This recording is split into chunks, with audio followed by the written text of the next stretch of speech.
city council meetings. He's always walking. I never know where he is. Okay, we'll call the January 26, 2015 Commission for the Las Vegas Centennial Board meeting to order. And so, are we in compliance with the open meeting law? Yes, we are. Thank you very much. You're welcome. Such a neat book, Esther. Public comment during this, but it has a weird feeling in this room. Is this our permanent home now? This is temporary, right? Are we in training today? Is that what we're saying? I walked in the wrong room, by the way. I don't know who else would. I'm sure Councilman Barlow's lost. Do we have a quorum? Okay. Do we have a quorum? We do. Would you like me to do roll call? Yes, please. Chair Goodman? Yes, please. Member Barlow? Excused. He's Member coming. Coffin? Member Coffin? Did you call my name? I did. Oh, yeah, I think I'm here. Member Bryan? Here? Member Arnold? Here. Member Stoldahl? Here. Member Brown? Member Cashman is excused. Member Feldman? Excused. Member Rollencotter? Excused. Member Pike? Here. Member Helton? Here. And we do have a quorum. Great, thank you very much. Okay, our item number 3, public comment during this portion of the agenda must be limited to matters on the agenda for action. If you wish to be heard, please come to some microphone somewhere. Where? Right there. Over here, Is our okay. public platform? And give your name for the record. The amount of discussion as well as the amount of time any single speaker is allowed may be limited. So please come forward. Is there anyone? No, this is for later. She's been prohibited from speaking. I don't know. Should we wait for the agenda item, or should we speak now? If you love You to have two if you times. love to speak, if you were Oscar, he'd take the microphone anytime he You could. can speak in general. But we will on limit stuff, your time. Just to the agenda Okay. stuff on this. And then we'll particular welcome you portion. back on your item. Well, I'm here to speak because... Your name, though, please. My name is Gregory Martin, and I am the former attaché for the 10th District. I am the current Executive Secretary for the Ward 5 Chamber of Commerce. And I'm trying to get the place to look better, not only just downtown, but what I call the prosperity shadow beyond it. And I really do thank this body and the state for opening Ward 5 up by opening F Street. It was one of Mr. Hogan, who was my mentor, greatest efforts. Though he didn't live to see it, I do want to let you know that he did appreciate it. And his son told me that it was something on his mind even at his death. So Isn't thank that you. beautiful? Thank you. Thank you very much. Anyone else who wishes to make comment now? I'll close the public hearing, and we will move on to agenda. Wait, let me just double see here. And we will move on to agenda item 5. We have a report by Joe Williams, City of Las Vegas Finance. Mayor, item number 4 is the meeting minutes.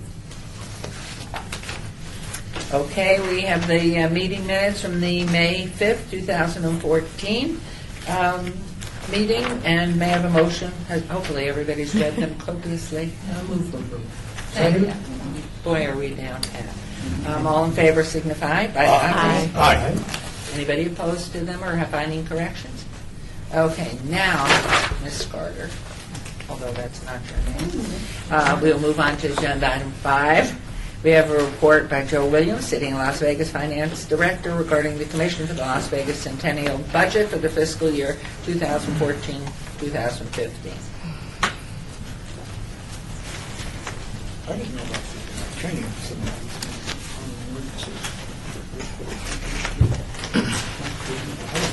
Mayor and Commissioners, Joe Williams, City of Las Vegas Finance Department.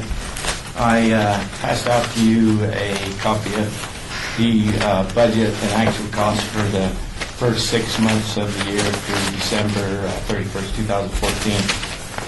If you will note, we have received $996,261 in plate revenues. And the interesting thing about that, for the same period in 2014, we received $962,000, so we're up $34,000. And we thought it would be down because of the Nevada 150 plates, but it appears so far we're up $34,000 compared to what we thought we were going to make. So I thought that was quite interesting. The plate so far, the Nevada 150 plate has not hurt us, it's helped us. For the first 6 months of the year, we've only expended $85,000 in costs, and the major ones, like the Junior League, we gave them $11,000. Desert Rolls Productions, $10,000. UNLV, $13,000. Book 72 Years in Las Vegas, $11,000, and Harrison Guest House, $17,500. They're the major ones. We have an ending fund balance of $2.7 million, but we have committed through prior action $2.6 million. But as Councilman Coffin has said, we do not expend that all at one period of time. So as of this period of time, we're doing well. Question. Does the 2.6, does that include the $1 million Yes, sir. for the, or proposed $1 million Yes, for the sir. hunterage? Yes, sir. Okay. Thank you. Any other questions, comments? Take a motion that we approve. Move this. accept. Thank you. Could we have a second? I'll second it. Thank you. All in favor, please signify by aye. Aye. Thank you very much. Motion passes. Thank you, Mr. Williams. Okay. Have a special motion to thank Mr. Williams for good news. Jeez, Consider yourself thanked for the good news. good news. Okay, agenda item 6, we have a report from Lori Nelson and Kara Kelly, and we can pull a second chair for you both. The Nevada 150 Committee regarding the Nevada Day Parade held October 31st, 2014. Thank you, Mayor Goodman, and thanks to all the Centennial commissioners and staff. We are very pleased to come back to you after coming to you almost 3 years ago, I believe, initially.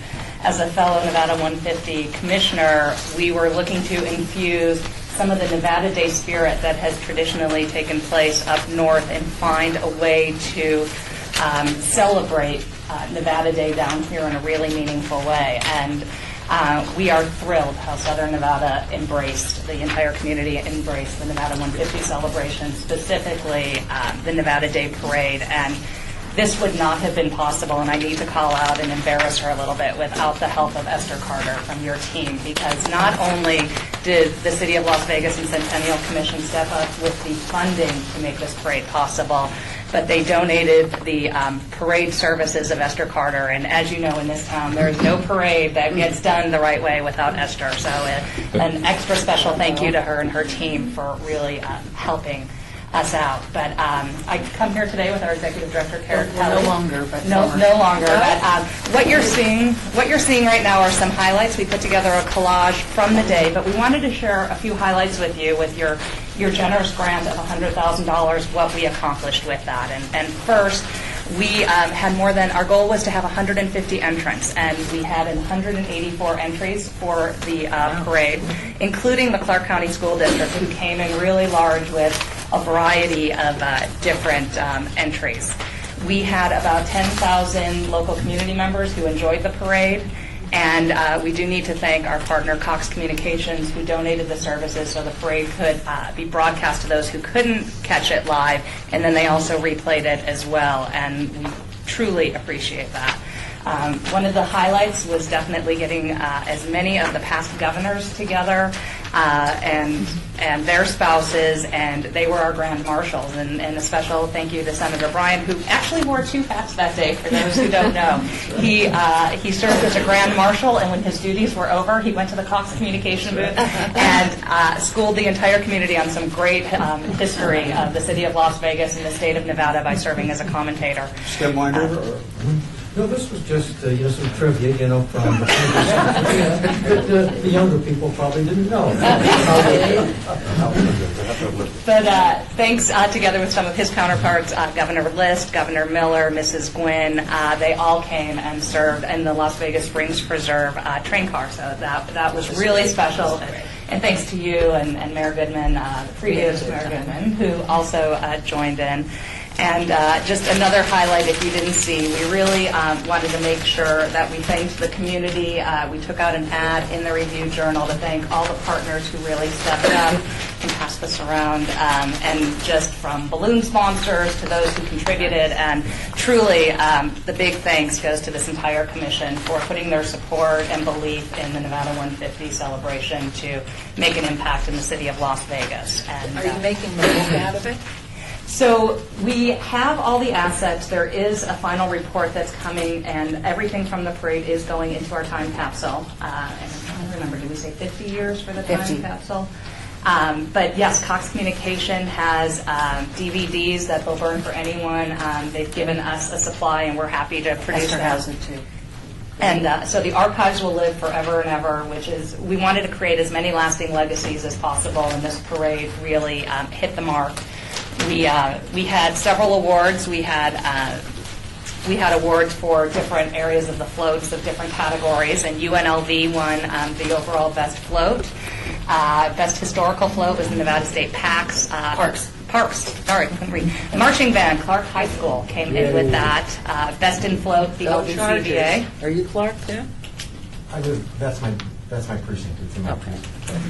Best car club, if you saw the Corvette, the Vegas Valley Vets, and the best equestrian group was a wonderful charity, Horses for Heroes. So it really was a great collaboration. We thank all of you. It was a once in a lifetime, as Esther will say. It was to leave our mark and history, and we are also proud to share with you that we fiscally managed, and we're very careful with the budget. We tried a lot of in-kind collaborative partnerships that helped us offset costs, and we will be returning to the commission about $21,000 that will go unused. And we thank you and hope that you'll be able to find a good use. So at this point, do you have anything else to add? So you're retired now? I mean, it's officially finished the year?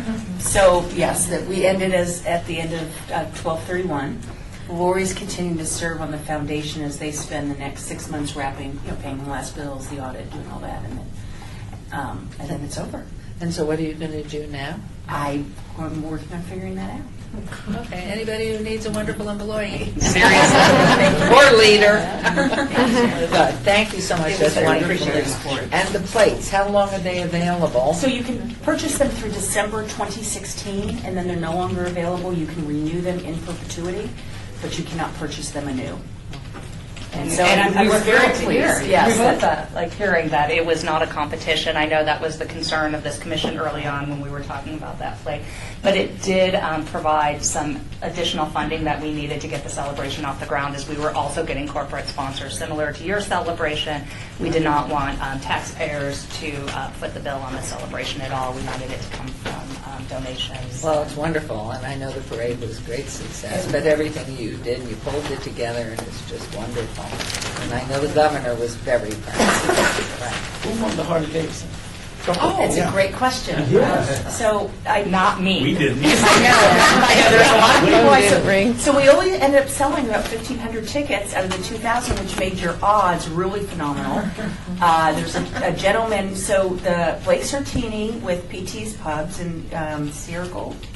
Now Golden Entertainment. Golden has this Entertainment ring. bought 50 for each of his pubs as a customer giveaway. And one of his customers won it, who is a gentleman. I don't know if he wants to be public. His name's Paul. He's not my Paul. And from what I understand, though, I think he may have sold it back to Mr. Sartini. And I'm following up because we have a legislative exhibit at the opening of the legislature for 3 weeks, and it would be wonderful to get the bike up there. If you hadn't seen that bike in person, it was stunning. And thank you so much to Tim Cashman and Don Andrews and Las Vegas Harley Davidson, because they raised a significant amount of money for us. It was great how the community really came together in creative ways to help us raise funds for it, and I'd say that was among more creative ways. I think you should donate it to the governor. The museum, that's what I can say. The museum. Thank you so much. Thanks, everyone. Thank you so much, both of you, and congratulations. Done well done.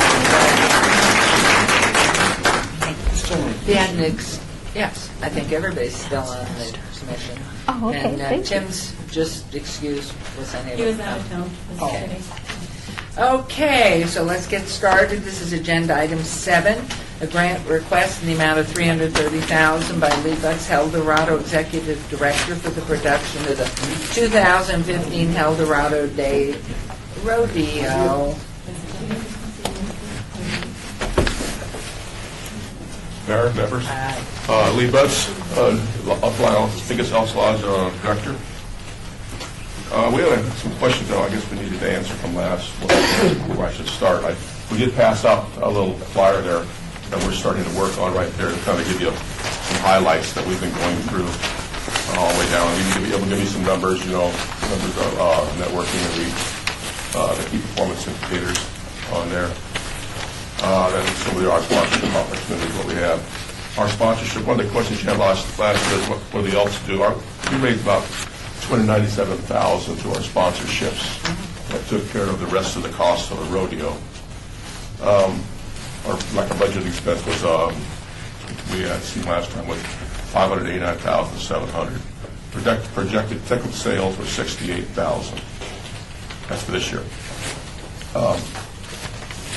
We had some talk last time about what could we do with the Eldorado name. I think it was consensus that we might want to piggyback Las Vegas on that. We did some discussion with the Eldorado Board of Directors that possibly we do have one we used to use, the Elks Eldorado. We could always put on there, sponsored by the City of Las Vegas. It's something that we could all sit down and agree upon. The Board of Directors with Eldorado, they're agreeing upon doing that. We have started our 5-year plan a growth plan for Eldorado, and we do know our biggest thing is getting our site. I've spent so many months since then looking at sites. Our footprint covers about 15 acres. And you can find 7, 10 acres, but you can't find the parking. The parking is the hardest part to find on there, and the parking you can actually put the rodeo on at. I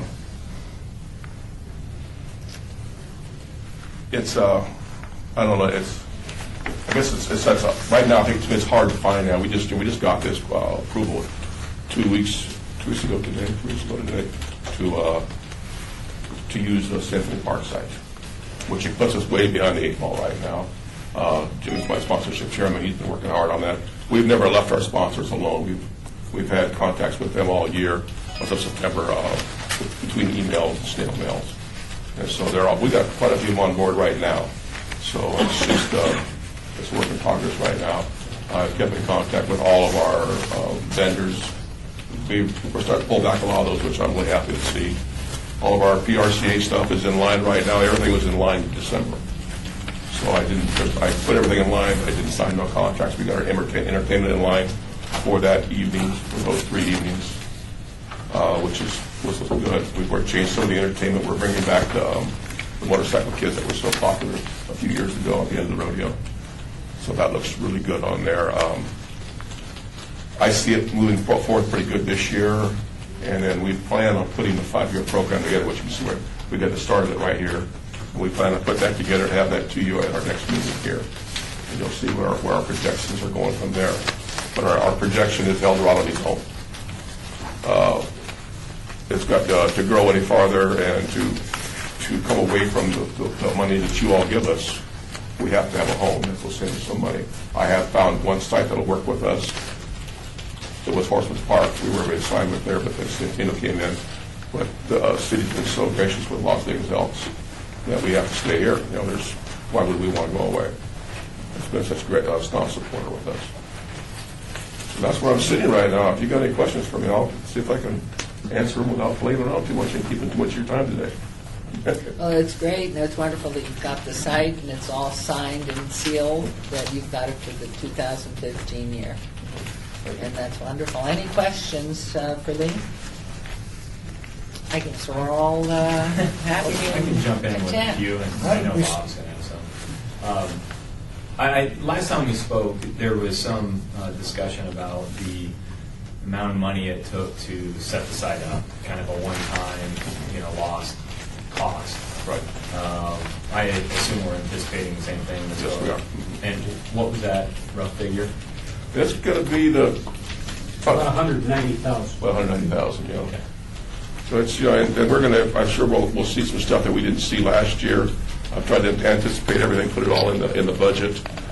We still have the same restrictions we had at places we did last year, with the sensitivity of the dirt there, and stuff following through with the Pacific Railroad.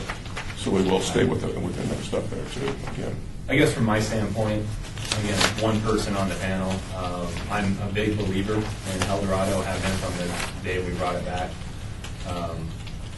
My concern, though, is that we continue to make these additional expenditures with no true long-term plan. You referenced that, and I think that's a good start for us, but we really need to identify a long-term home for this place, for this event, and stop throwing away, I mean, it's $190,000 a year.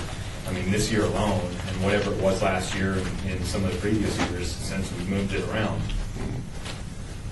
If we chose to actually stop doing that and actually took that money and put it towards a permanent home, I think in the long run we could really benefit from that. So that's my concern. I just don't know if it makes sense moving forward with this location based on the expense. But again, I'm one person. I just really wish we could find something permanent for you. This location will be our last year there, from what I've been told. We thought about, and I hate to put it this way, rat hole money away. Out of our donations, our money's coming after what is all saying. Our biggest problem is our sponsors. Our sponsors like to see all the money going back to the community, and they're very strong on that.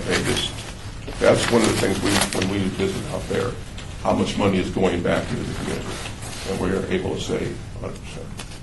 And that's what they like hearing. That's why our sponsors are so good. We're able, might be able to increase some of our sponsorship here. This year we were given last year in February a 501c3, El Dorado was. Good. So that may help a little bit. We'll probably see some increases on that. We have to let them all know that we received that, and so we'll see if that will help us any along there. I know Walmart has said that they would love to see us have a 501c3.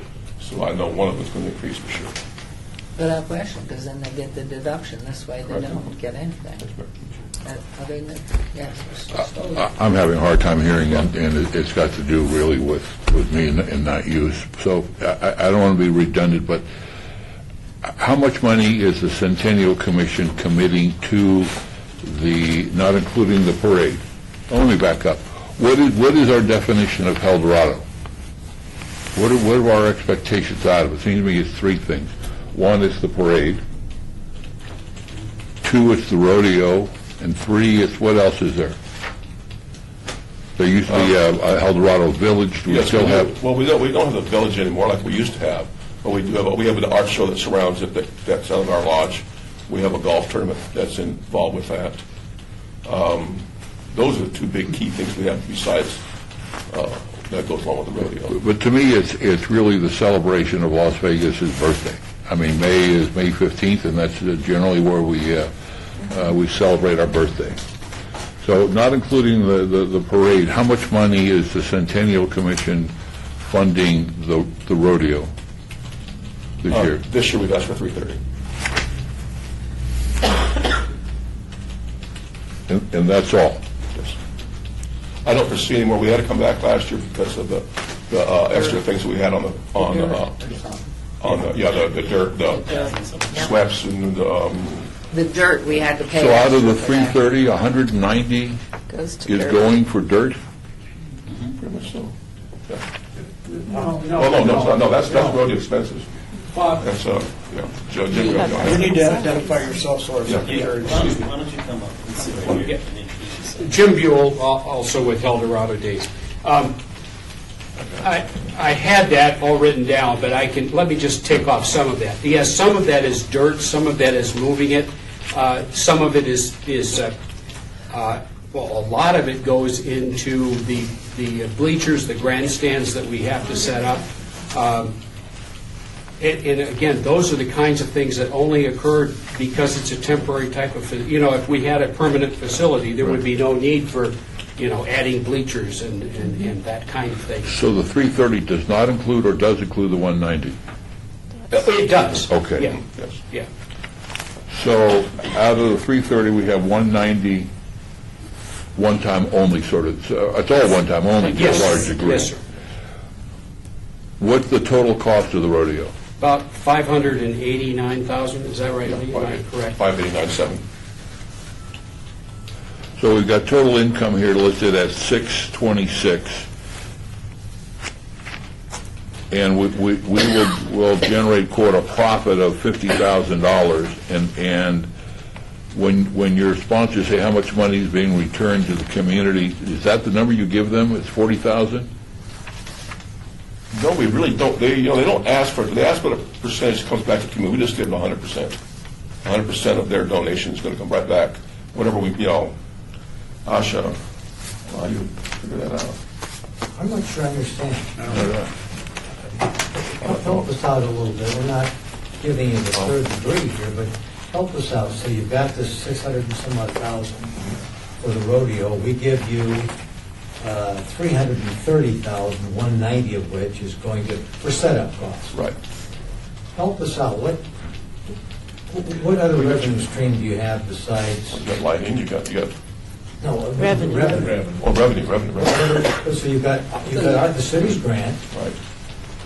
The rodeo obviously generates. Is the rodeo profitable based upon the expense versus the revenue for the rodeo alone?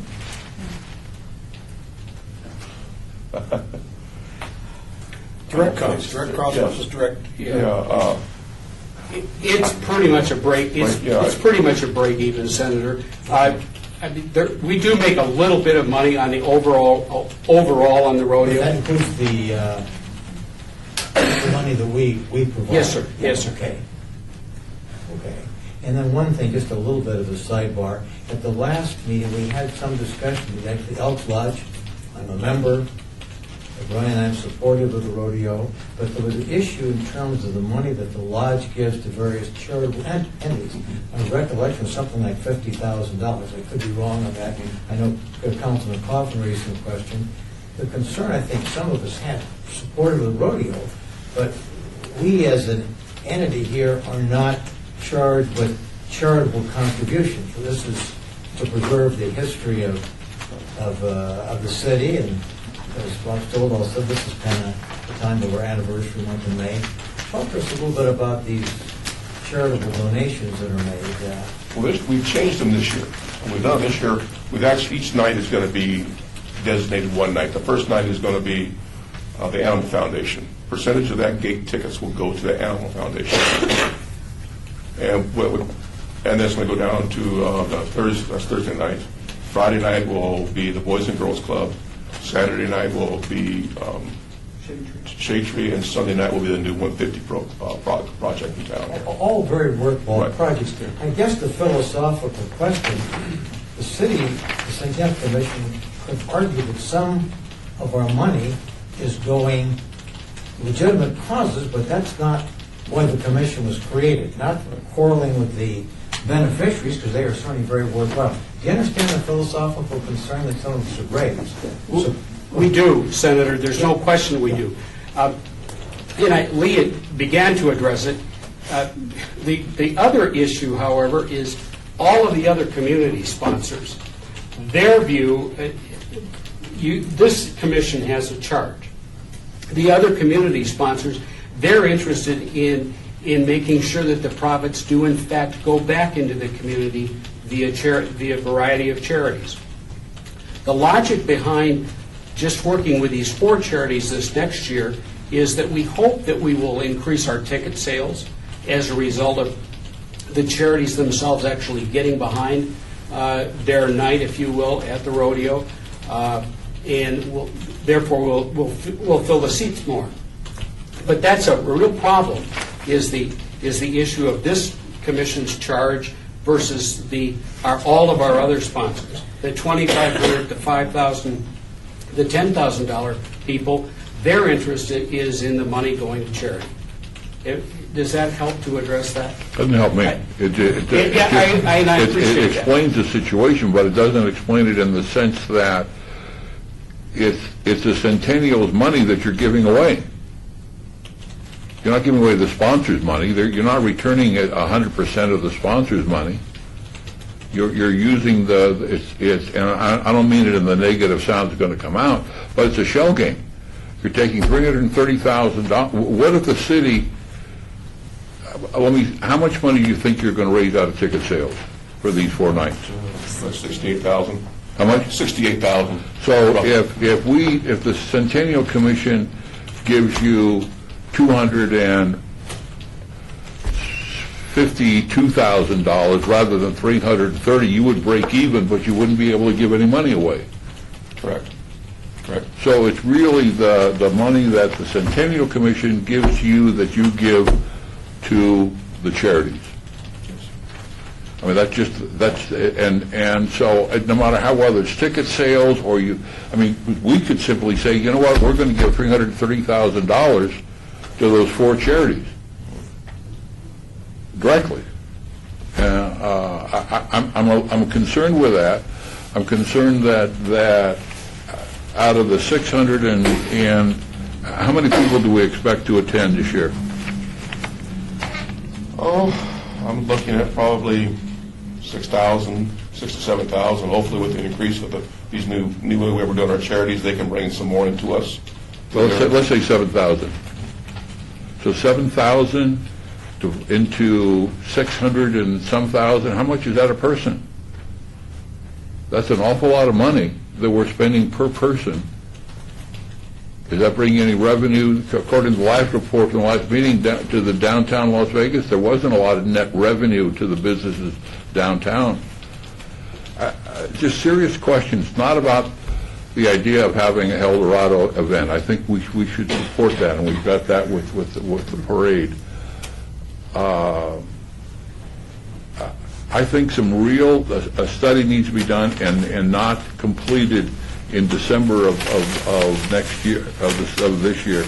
It needs to be done within the next 90 to 120 days.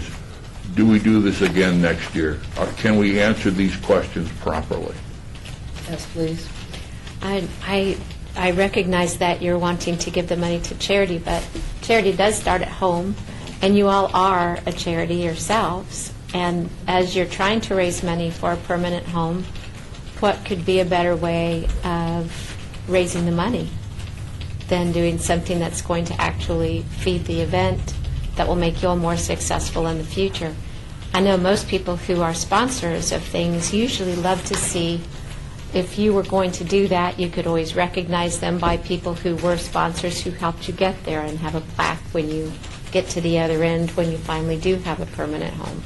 I think there's a lot of opportunity there to explore anyway, to not give that money away. On your parade, a lot of us grew up here, and the El Dorado was the most important event of the year, with possible exception of Christmas. But 60 years ago, we used to get 6,000 to 7,000 people a night down there. At the old Cashman field. And it was 4 nights. That's 27,000 at a time when the town's population was probably about 25 to 30,000. That's the question, not the intention of what you're trying to do. I think we all agree that's a lot of money. We find out through our media that really you ask 10 people in a room how many people know what El Dorado is, 8 do, or 2 do maybe. But they're all new people. Yeah, and we grew up with it. Right, and we're educating them right now. We just like this year we'll probably be seeing 6,000 kids come through there on our El Dorado farm days on Thursday and Friday. We'll bring 3,000 kids a day in through there, and that'll go right into the school children coming into there. So that'll take that education back to the homes, and hopefully that'll start educating what El Dorado's about, what it's been about, and that'll get back in the community what we got going on. I can't guarantee it, but we had 4,000 kids last year there, and they all loved it. So I think it's something, Your Honor. I think it is something to love, but the question still goes under the revised statute, the legislation that Louise and then Senator Coffin passed calls for education, the celebration of our community, preserving historic properties. But it doesn't call for us to donate money to charities. How do we consider making a contribution to the El Dorado minus whatever dollars are given to charities? I think that's an option. I'm not sure at this late date in the game because you've committed to sponsors. I'm bringing this up more for the idea that we need to have a plan. We need to have some. We just can't come back next year and have another $190,000 for moving dirt around and do the same thing. I don't know what our next meeting is, but I was hoping that there was going to be an item on this agenda to deal with the plan. Now, maybe it's going to be in part of your report, Esther, but I'd like to propose that we come up with a detailed plan on what is the future of the El Dorado Rodeo. And I think if it implicit your grandfathering this year because it's so late and they've made a Yes. commitment. Yeah. That would be my, Yeah, if that's the form of a motion, if it's appropriate, I'd be happy to second. In other words, you're going to get the money this year, but I mean, I think it's a legitimate question we're asking. We're not beating up on you guys or the Elks Lodge or anything, but that really is a question. That's a lot of I money. think I did say in the first part that we are in the process. We do have a package put together, but we do want to present to you all right now. It's not complete. We need to get some other studies up that we can possibly do. You know, like one of the questions was by Bob over here was that what does it do to Fremont Street experience? We don't have that kind of information. They were going to do a study there themselves, and we haven't seen nothing on that. So we need to know if the impact of El Dorado being there for that week does any good for Fremont Street if it builds them up. But that's something we're trying to get all these numbers together. We got a pretty good start on it right now. If I may, Lee. This is one of the things, Senator, that I have agreed to personally spearhead within the Lodge and within the El Dorado organization. And the one thing that I would ask of all of you is your willingness to sit down with me and maybe Dwayne, maybe Lee, maybe a couple or three of us, and actually talk about what we might be able to do, because any good plan has to have a lot of input. So, along with your motion, would you agree all that you'd be willing to do I that? can't speak for a move, but certainly this is not to exclude you. It's to develop a plan. It seems when we need your input before our plan evolves. Would you agree with that, Bob? 100%. Again, I think we need to have some money. I don't know whether or not the Centennial Commission, whether that falls into it, but I think we need to fund $5,000, $6,000, $7,000, $10,000, something to come up with a plan. I mean, this is not something where we're going to sit around a table, have a cup of coffee, and all of a sudden come up with a plan. This needs to be some real work. If we are going to continue, we're going to continue to spend more than $250,000, between $250,000 and $500,000 every year on the El Dorado event. Let's have something more than just the way it's been operating now, because it's just not successful. It You just really isn't. need more marketing, much better plan of marketing, so it gets into the schools, gets into the communities, because back in the day, there wasn't too much to do here except participate. Now, young people and older people. So, you know. Well, it was what- Block 16. And where is a model? I'm big on find the easy way. Is there a community that has a rodeo, sort of a town rodeo, and what have they done, and where's the most successful one, and let's get some input from there, or have And you already done that? can it be linked to the annual rodeo that we have at Thomas and Mack? Is there some, I don't know enough about rodeos to say, is this part of the professional rodeo, or there's some, maybe the motion should be that we create a committee to come up with a way to report back to the next meeting of the Centennial Commission on what a recommendation would be to move forward. It will cost $10,000. It will do something. That would make me much more comfortable. Okay. So would you add that to your motion then? Yes. I would Is that second agreed? yeah. With the mayor appointing a committee. All right, who has knowledge of rodeos? Put your hands up in the air, you're on. Later. Later. So really, with both of you, of course, include, Absolutely.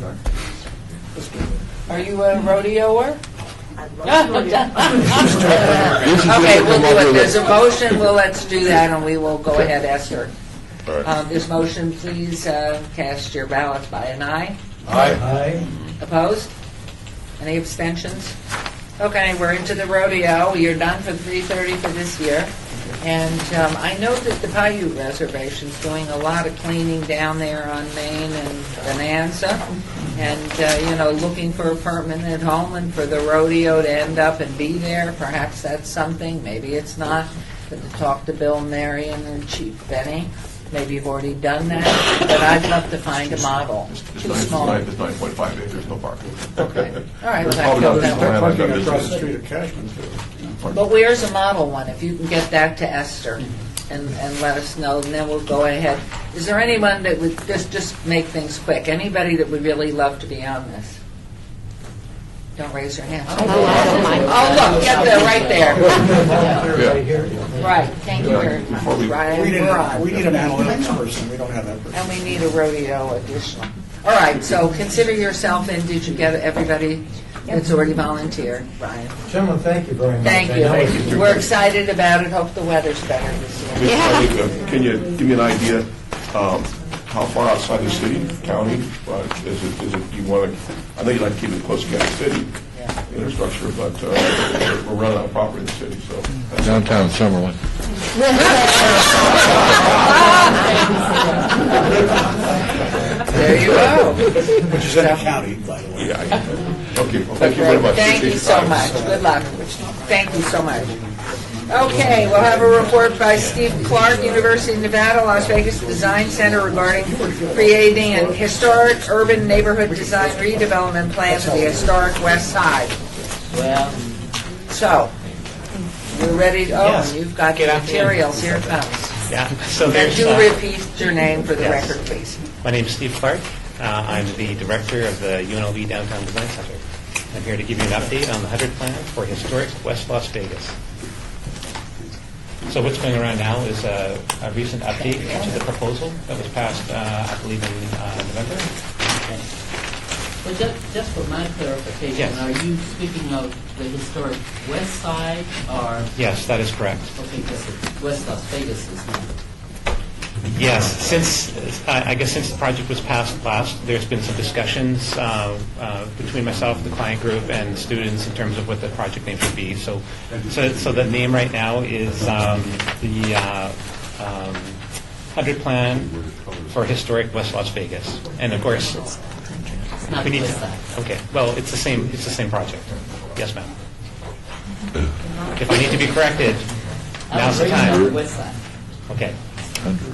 So you are suggesting it be changed to the historic west side? If it's where I was raised, it is the west side. It is not West Las Vegas. It's north, but it's called the west side. West side, one word.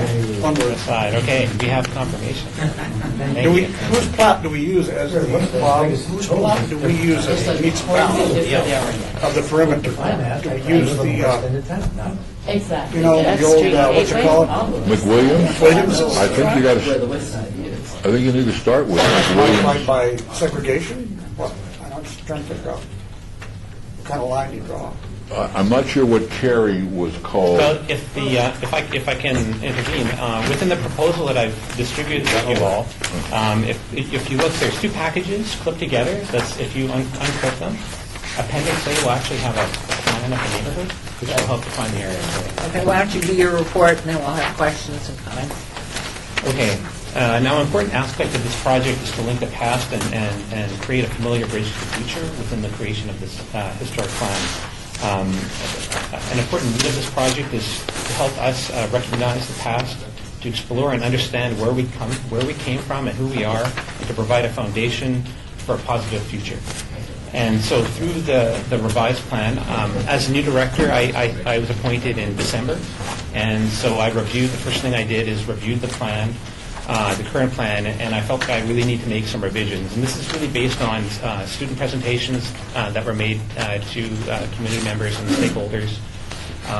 And then based on my experiences doing the neighborhood plans, I felt that the previous proposal was very heavy on a single DDC staff member.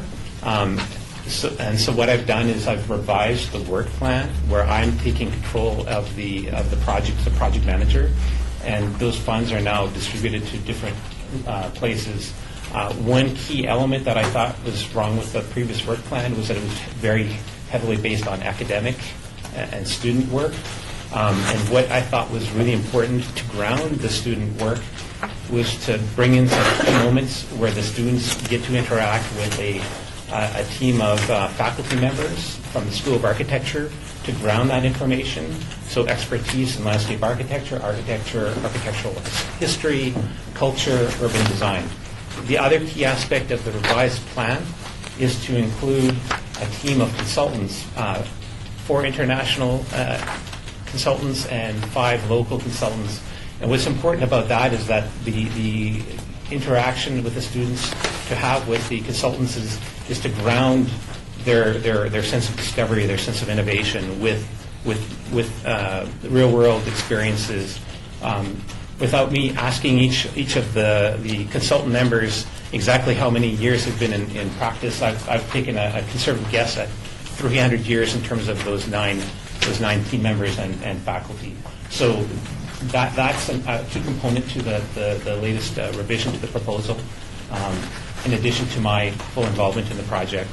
The other aspect of the project is a very key pivotal moment to be scheduled either the last week of February or first week of March, which will be a design workshop with the community and stakeholders, also known as a charrette. This will be a 3-day event. The first day will be dedicated to listening to the community and the stakeholders. The second day will be then dedicated to the students and the community with the consultants working together to develop 3 different options. So there'll be diversity and a number of different options or experiences that will come forth. The third day will then be dedicated to the consultant team, the faculty team, and the students to further work through the options. And then at the end of the charrette, the students will then present the plans to the community and the stakeholders.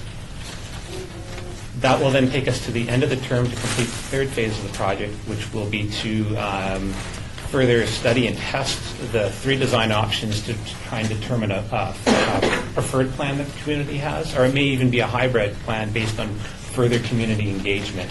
And through this process, through the summer completing until August 31st would be the 4th stage of the project, which would be dedicated to DDC staff in order to put together the final report. So in a nutshell, I hope that was very clear for you guys. Please, I'm open for any questions or comments. Madam Chair, Yes, please. if I may, just for background purposes, the commission may remember, I guess the last commission meeting, we had Ken McCowan come in and do a presentation before the board, where there's going to be a collaboration between the University of Iowa as well as UNLV. And so there's going to be 2 packages, if you will, of the 2 groups looking at coming in with a collaborative master plan. Since then, looking at it, and now that Mr. Clark is the director, in having a long conversation, a few meetings, over at the Fishery School to include my office here, we thought it would be best to repackage it for the purposes of the commission so that UNLV solely will be the sole research body for the historical West Side inside of the AKA West Las Vegas community. Is that better? No. Okay. No. Actually, it's north. It's not even west in the first place. It's north. Okay. And it was called the West Side The West because Side. Las Vegas was segregated at the time, Right. and that's where we lived. Okay. So the historical I'm West Side. Yeah. Historical West Side. So, and that's why I'm glad that Ms. Hannah Brown is here. So I'm one of the because 2 people that's old enough to remember Right. that's still alive. And again, on that, she's actually one of the individuals with a couple more individuals who's actually assisted us in the boundaries that I've been able to share, as well as work with your predecessor on in relation to the boundaries of the area. And one of the beautiful things is that we have a number of people that not only attended the West Side School, but who were also born and raised on the historical West Side, that continues to be a form of a research body for this team that I'm not sure if you will be hearing from them, but for sure from his team moving forward. So that are still in the community, that are a lot of recognizable names as far as Hannah Brown, Brenda Williams, John Edmonds, individuals who have Otis Harris. Otis Harris, Yeah. a number of individuals who are still here that basically are a wealth of information in regards to some of the plans that will be coming forward into the future. And so with that, I just wanted to just give you a historical backdrop as to why this has basically come back before the commission. In addition to that, the original request was 155, something like that. 155. Well, remember the piece that was left out. Yeah. So the initial ask was 155,000, and so what I shared with Mr. Clark was really scrub this down so that we will have a true number that will present well before the commission, which is basically meaning cost savings. And in addition to that, it's enough to provide the research team enough financial resources to bring us back a quality plan. So with that, I'll turn the time back over to Mr. Clark. Yes, if you refer to page 8 it's the first part of the package. It has a refined budget. And so the summary of that budget, the total UNLV grant funds request is for $106,900. And out of that budget, $51,000 is dedicated to the consultation services and disbursements.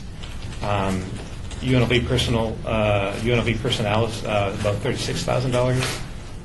The publication costs will be $3,000. Fringe benefits for the UNLV personnel is $6,500.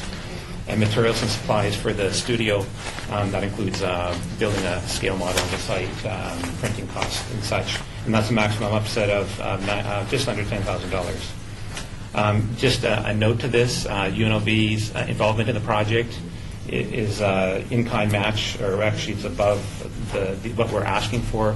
So our dedication, our contribution to the project is $169,000.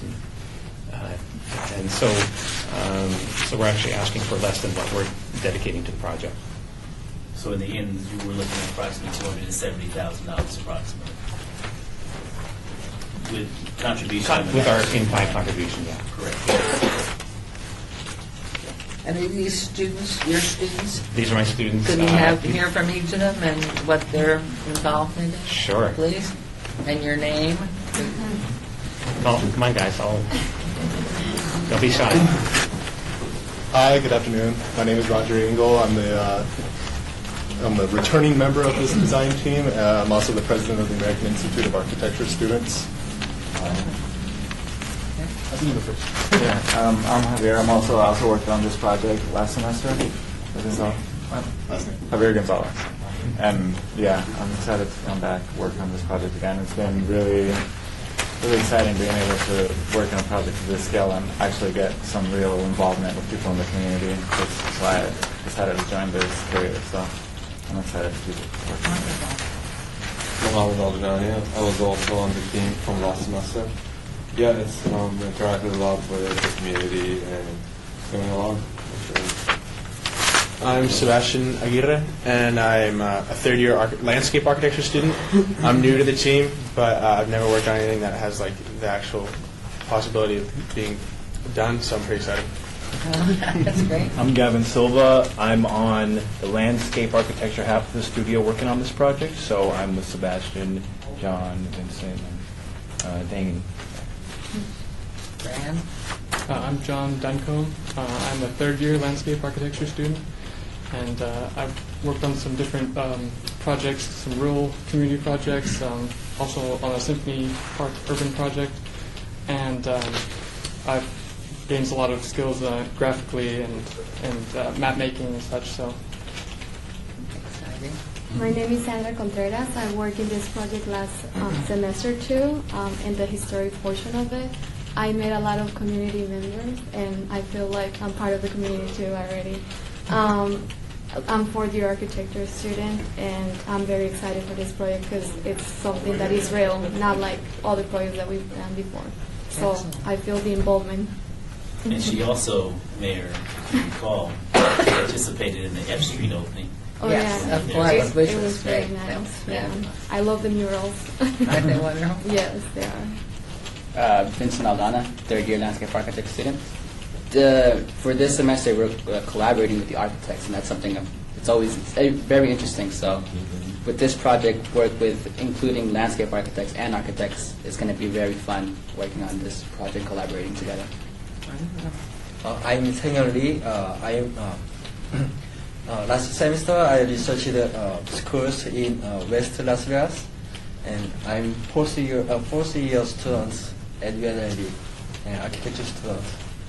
The historic West Side. Yes. Wonderful. I'm Jack Alvarado. I'm a second-year landscape architecture student, and this is my first time working on the 100 Plan project. Since I'm new to this particular major, for my first semester, I worked on a rural project in Baker for a trail design and for Centennial Park as well. And I'm looking forward to working with the more experienced students behind this project. Thank you. I'm Deng Dewey Chen. I'm a second-year landscape architecture student. And with the project we have done last year and last semester for our project, rural and the urban design, working with the 100 West Side plan. Historic West Side plan. I feel like it's a good opportunity to combine our design styles and ideals, and it'll help with the plan by a lot. I'm kind of excited. Wonderful, thank you. And everybody is working with the community with regular meetings, occasional meetings. How many meetings do we have in the community? The first phase, we'll be doing an inventory and gathering information, basically making sure that we understand the neighborhood. So when we put it together in the design brief for the design charrette, we'll present it to the community to make sure, so then they can comment to make sure that we haven't missed anything. At that design charrette will be the key coming together, and then through the phases, we'll have quarterly meetings. And where will the meetings generally be held? Are you a part of the community, or? The meetings will be held at the historic 5th Street School. Historic 5th Street. Historic 5th Street School, and then we have also some meetings at the Doolittle Community Center. Okay. Wonderful. We look forward to it. And some more questions or comments? Thank you very much. Yeah, West Side is one word I think we used to make sure. It is. It's West Side, historic West Side. Didn't call it historic West Side. Now it's historic because I'm older. It wasn't historic back then, but I did enjoy it, by the way. When I was young, it was places where young white males were invited and felt hospitable and welcomed to go in and drink. That's aging. Shame on you. We had our own rules. Now, there's something else. I've got a lot of my Latino brothers and sisters on this committee, but I also one black man or woman. There is a history of segregation. There is a history of black discrimination. And so the question becomes, are there no men or women of African American heritage in the School of Architecture? There are. It's just the numbers is just happened to be one class that there's a very diverse class to begin with, but it's just the way the numbers come together. Well, I'd like to see numbers change a little bit. I'm going to be honest with my brothers and sisters here. I'm Mexican. You've got to have a broad cross-section of racial characteristics here, because there's a matter of pride involved here. Yeah, no, I agree. You know, it started out as white, and then went black, and forced black. Now there's a lot of Latino people living there. This is a good thing, but I'm a little worried about that. I don't want to embarrass you, Stephen, but it just occurred to me that you should have thought about that, because, you know, it's a different population. Yeah, no, I just, you can answer too, but I just want to say that when it comes to the student body, I don't get to pick my students. It just happens to be where the students are. So if I had my class from last year, I would have satisfied your request, but I can't. I'd like to see you add some. Well, the important thing about this project, though, is we're going to the community and we want to talk to the community members. So you add some more people to this. I can't add any more students just because there's a cap on the studio, and that's outside of my control. What I want to do, and what we will be doing, is talking to the community members. I spent time with 3 of my students here at the Westside School groundbreaking, and we spoke to a number of community members. We actually took the names of 16 members who want to participate through the public process. And that's what's key is we really want to talk and interact with the community members, those people that are living there and those that have a stake in the community. So they're all going to go over there, all these white faces, and they're going to visit on the historic west side, which is black. That's correct. Yes, that's correct. Let me just I jump. don't hold a brief against anyone here. I'm just thinking Yeah. maybe a couple more faces. Let me jump in if you don't mind, Councilman. I think it's great. I think it's absolutely wonderful because in a time, specifically when we talk about Las Vegas and the days of the migration of African Americans as they moved into the community, I think it's great that we have a group of students who don't mind, and this is the day and time, the culture in which we live today. And to have them be in a position to not only conduct research, it will only educate the young people who are not of African American descent to be educated on some of the activities, good or bad, that took place during that migration of the historical West Las Vegas community. Now today, the community is not as populated with African Americans as it once was, but one of the beautiful things is that we still have a number of African Americans that still live in the community that are willing to sit down with these wonderful students and communicate and share stories. I know Ms. Hannah Brown and others. I'm one of them, but nobody has asked me to participate. Well, We'll be asking. Well, you got to understand that they're here first to receive, hopefully, the funding in order to put their plan together. But you and others, as many people that are on the list that they will be going through, sitting down with, communicating, and asking questions and basically conducting their research. So I don't look at it as any type of race issues because you have white and brown faces coming into a traditional historic African American community more so than students coming in to be educated in order to provide an output of a plan to help improve a community that's evolving, because it's by every month the community is becoming more and more mixed. Well, I think I that's a beautiful can't thing. argue with you, Councilman. I'm just At the end saying, of the day. and I know the professor cannot pick his students. Yeah. You get them, and you live with them. That's it. And if you're somebody lucky. may come in and You're very say lucky something. with what you have. I'm just thinking, There's there's a striking anachronism. That's what I think. I'm one of the 12 people that's still alive that was raised there, but anyway, Steve, I wanted to say that I am very adamant about the community that I was raised in. Please understand that when I was raised on the west side, it wasn't a compliment to live on the west side. No. When they started the riots, I was going home one evening, a white police officer stopped me and he said, "Where are you going?" And I said, "To 1956 D Street," and he said, "Well, I don't know why you want to go over there." I said, "Well, it's where I've been." So it's, like I said, I'm all in agreement of collecting history. I think, Bob, everybody that knows me will tell you that, but I want it to be accurate. And when you talk about meeting with community people, if you haven't been here for 60 or 70 years, then you really don't know that history. Once Las Vegas was integrated, then obviously we moved everywhere, because I don't live on the west side. I'm there every day, but I don't live on the west side. But I definitely am in favor of collecting history. I think it should be accurate. And when you're talking to people that's been in Las Vegas about the west side, that's been here 5, 10, 20, 40 years, they don't really know what we went through growing up on the west side. So my passion is to have the history collected, but I want it to be accurate. Yes. And the reason I'm so adamant about it being the west side is because when you told people back then that you lived on the west side, it was not a compliment. Am I correct? You're absolutely right. But I'm very proud to say that I was raised on the west side and walked over those streets when we didn't have paved streets, sidewalks, or street lights, because we didn't deserve those. and managed to have a very successful career, but I wanted to be accurate.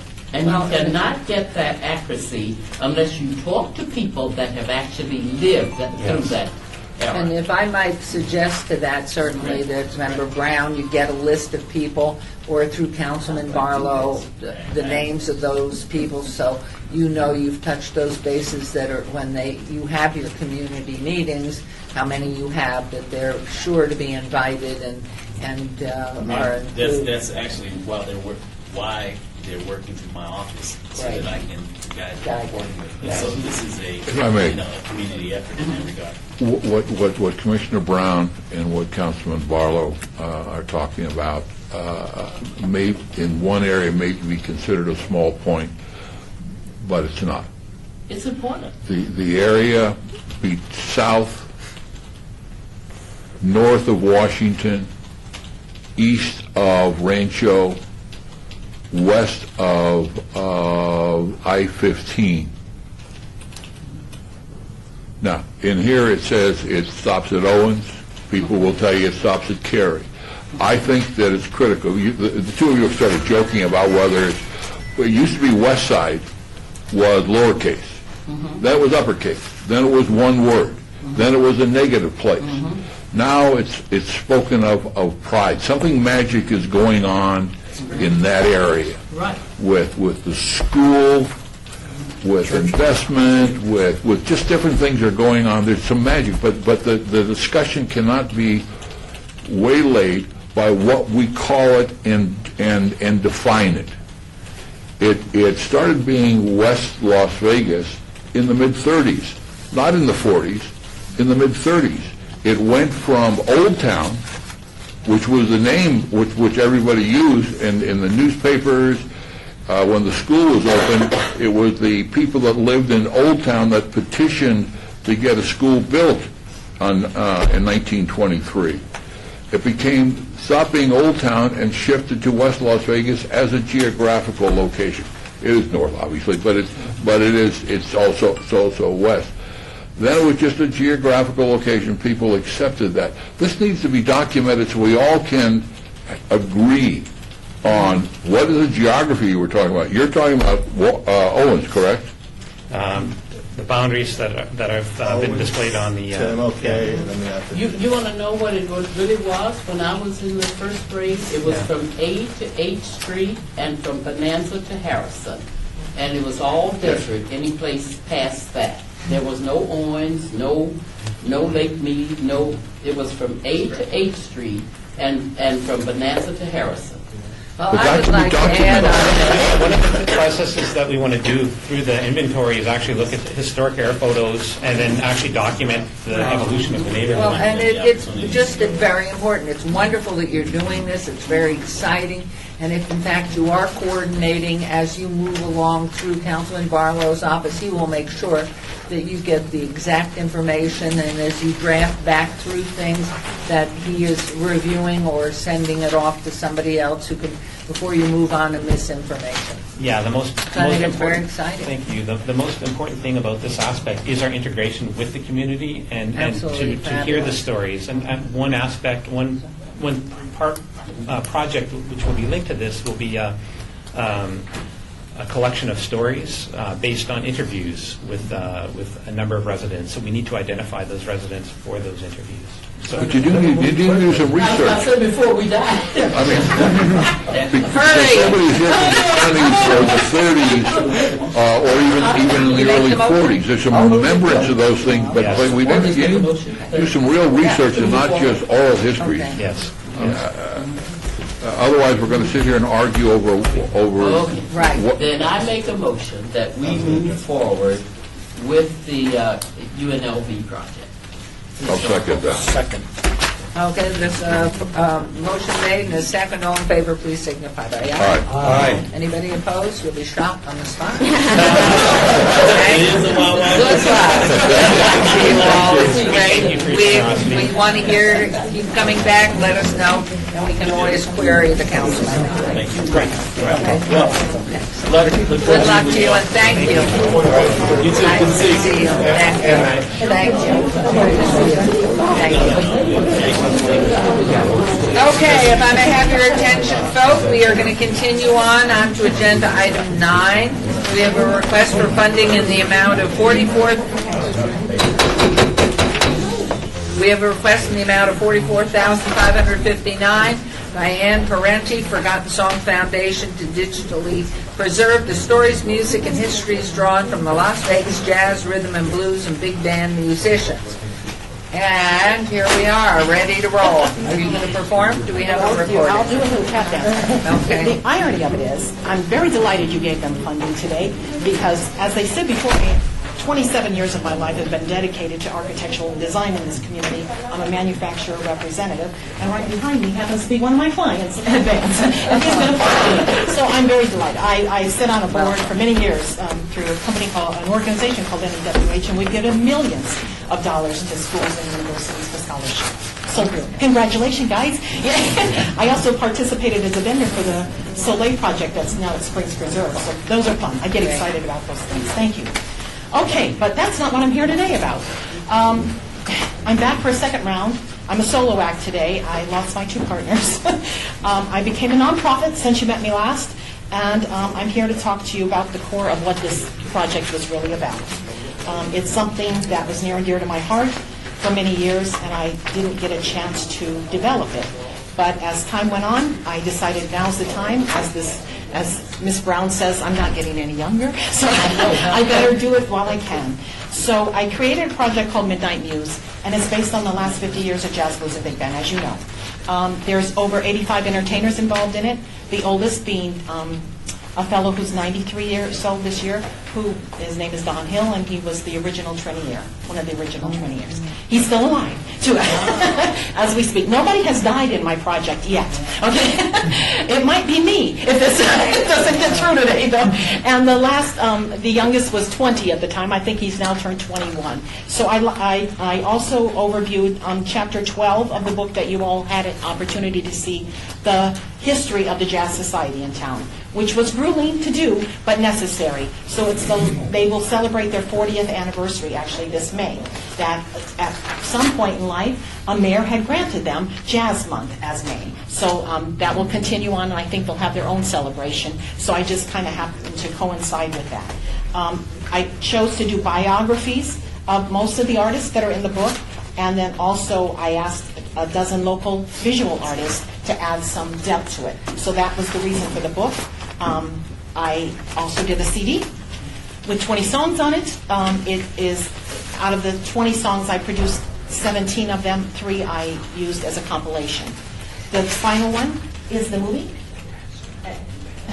The final one is the movie, and that oh my gosh, I've lost track, but I think there's 42 people interviewed in a 55-minute segment that PBS has approved. But the reason I'm here today is there's a couple of things I have to hurdle in order to get this through to PBS.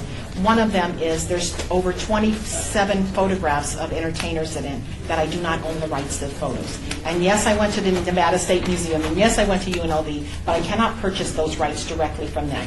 I must go to the owners of the photos, which was virtually impossible to find. So we came to a compromise, my lawyer, my photographers, my filmmakers, and we're going to actually use the artists that I kind of always wanted to use in the film to actually do artist renderings of Sinatra, of Elvis, of that. And then we'll send it off to the States or the folks that are still alive and ask them that we're going to use it as the Fair Use Act because this is going to PBS and now I'm a nonprofit, and that if they approve it, then we can put that picture of them in the movie and we'll take out the photographs and move that in. That's going to cost money, obviously. Just so you know, I didn't put this as an in-kind investment, but this didn't start out as me asking for a grant. This was just the love of what I wanted to do, and I personally spent a lot of my own retirement to do this, of about $80,000.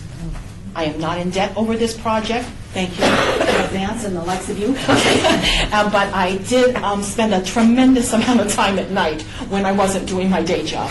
And I am asking, in addition to that, I also would like to do a companion for UNLV and utilize a couple of the professors in the Jazz Studies program that have agreed to help me make this a companion for a history of jazz studies of Las Vegas. And that will be given for free digitally throughout the United States and maybe other countries if they so choose.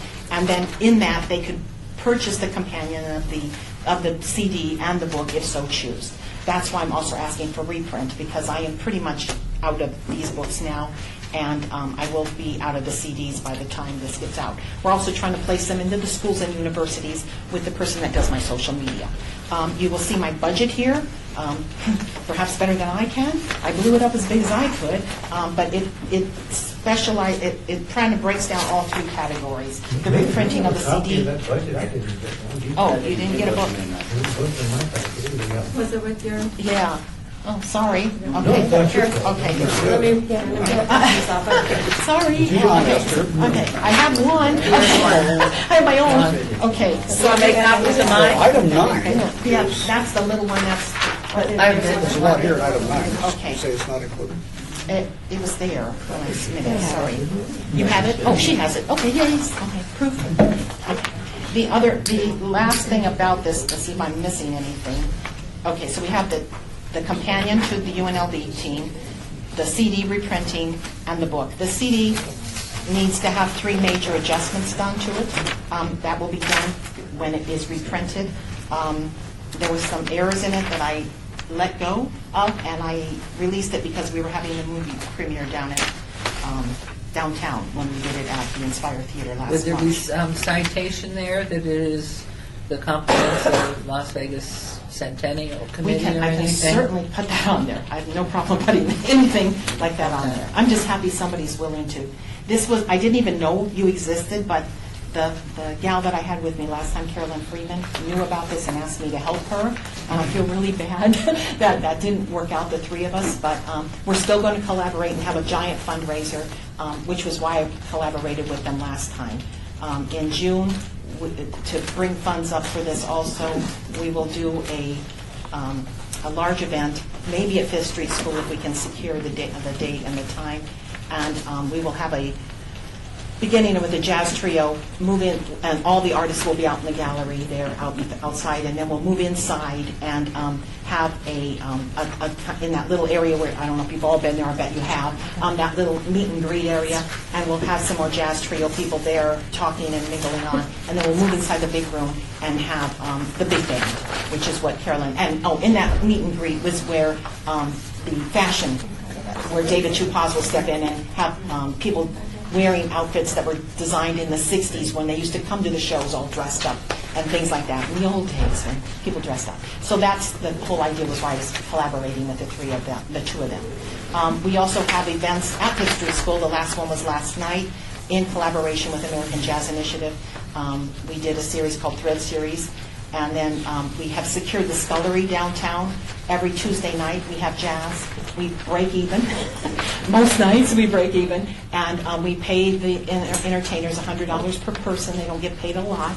But they come in, they perform jazz, and they leave. It's strictly jazz. We don't let any other genre affect us that night. And we'll be printing out a new one. I can pass these out for you. We'll be printing out a new one tomorrow. They arrive actually today at my door. You got your budgets now? Yeah. Okay, great. I always had it. Okay. Yes, Oh, yeah. you never stole those. So, You want one back? You have a question? And the issue is not so much the State Museum or UNLV. They have mainly historic photographs, although UNLV does have a special collection, some selection of entertainment photographs. But the place where there's full rights and access to these is the Las Vegas News Bureau at the Convention Center. And they've been taking photographs since the late 40s through the 60s of anybody that could entertain. And those have been used and they're available and there is no copyright issue. You just have to get with Rossi or somebody over there. And I've been spending $16,000 just on the photographs. Well, not just the photographs, just so you know. In fact, I've gotten that down to about $2,500 if I use artist renderings right now. But I really did, I tried to do my best on due diligence on getting photographs. If I was told through, when we tried to put, we have a few in the book that I went ahead and did anyway, with the aerial views, there's a few. And I bought them from the State Museum, but I was told I needed to get the actual rights from the photographer. in order to, yes, What? that's what I was. By who? Those photographers By are dead. them, the State Museum and UNLV. They told me they could sell me those photographs, but I had to track down the person that took the photograph and get their rights. That's it. I've been told that 3 times now. I even talked to Clay T. White the last time because you told me that. I don't know what it's going to take. I mean, I'm happy. If somebody wants to give me a name, I'm all about it. I'll be happy to not to charge that amount. And that also includes the lawyers. If I may, fees. who was sitting in for Rossi last time? You. But I think if we Hugh. send it to Lisa Jacobs with the News Bureau, she can probably Okay, help her. I'm happy to do that. And we have I think you'll be surprised at the quality and the quantity of the photographs that they've been taking. Incredible. Yeah. I would love that because it's just been, I keep hitting a wall. He's sent So- up at the Las Vegas Convention of Visitors Authority. Yeah, I guess. Okay, thank you. And I'm all for lawyers' And- fees, but $10,000. Contact What is your lawyer charging $5,000 to $10,000 to do? Well, it was mainly, we thought we were going to have problems with the estates. So she's writing a letter. Estate. The estates of all the people we're submitting the photos for. So Sinatra, Elvis, you have to go to them and tell them you're going to use their photograph or their likeness to release it in a movie. Okay, in a movie. Not, the book I kind of slid through a few things. But the movie is kind of a problem. So she's writing a letter saying we have, it may not be that much money, but she gave me that parameter to tell you that that's what it would cost in normal times. So far, she's charged me $500 to write a legal agreement that I already wrote with my filmmakers for a release saying I own the rights to it. She's charging me $200 for if I have to do the artist thing, that I own now the rights to put it in the movie, and they won't come back and sue me and say you didn't have the rights to that. And so far, that's $700. So, I mean, I just gave you the worst case scenario, and I guess if I don't use that much money, you don't get charged that much money, basically, is how as I understand it, right? Well, I would suggest the Convention Authority, those are all either paid for by the Chamber of Commerce or taxpayers or the room tax, those photographers, so they don't have the rights to it. So the only person that has the rights is the Convention Authority. Or the News Bureau. Or the News Bureau. And I've hit a wall. I mean, I had 3 people on my staff trying to find these photographs. But So who specifically at the News Bureau or the LVCVA told you that you'd have to get the permission of the photographer? I don't have the name, sorry, but But actually, did you get a hold of or did you just go to UNLV and the museum? I went to the museums primarily and UNLV, Okay. and then they told me I needed to contact the News Bureau, and then they told me that I needed to get the rights from the people directly. They were not very helpful there, let's put it that way. Well, they tend to be a little, Yeah. but if we're going to fund this, then I would think that Rossi would also be supportive and would be helpful if we're funding it. Maybe a statement, Esther, you could make the connection, Fran, and then say that this committee is interested in helping, and can you open these doors? Yeah. Is David Payne still alive, and is he in charge anymore of the Don News Payne? Bureau? Don Payne. He is, but he's resting. He is resting. I like that. It's good to rest. Yeah, he was great. Thank you. I had no budget I had no real number to throw at that, so I had to give you something, and I knew that if I didn't spend that much, that you just No, don't I'm give me not that trying much. to be critical. I No, just it's find it okay. astonishing that these are in the public domain. It's very frustrating, I just- to be honest. I'm I mean, more than frankly, frustrated.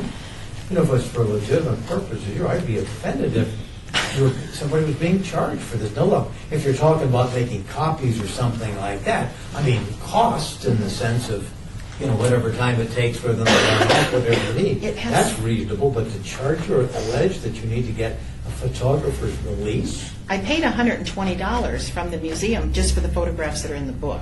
And then we used one as the aerial when you saw the movie. I don't know if any of you saw the movie in here, but we start with the aerial. And then the photographer physically, or I should say the filmmaker physically went to the Welcome to Las Vegas sign and took that at daybreak himself. So I own that one. But the only problem I have, or that movie would already have been on PBS, is those darn photographs. I have to find a way to legally use them without somebody coming back and suing me. That's that simple. Okay? So that's really, any other questions? Anybody else, any questions? Are you suggesting, Senator, that we reduce the ask by that 5,000 or Well, something? I just think we need to know a little bit more information, in all fairness. This lady has tried to get some information, but if the premise that these things that you're going to have to go to the photographer, there's a whole lot of legal, if that's not in fact accurate, I mean, I'm willing certainly to consider her request, but I don't know what it is at this point, Mayor. You know, Just I'm that not trying to aspect of put, it, okay. But I mean, I don't understand this. I want to have somebody explain to me why you have to go to the photographer to get a release. That's what I was told by I the mean, lawyer. And them. Unless the photo is copyrighted in some way, or protected, through some kind of intellectual property. Anyway, I'm sorry. If you were going to use a picture of Frank Sinatra in a theatrical film, Yeah. different story. Different story entirely. But this is a documentary. This doesn't fit into that. You're using commercial use. But maybe there's a way that we could provide some flexibility in granting this. Partially. Yeah. And then she can come back if in fact. Once she gets a clear.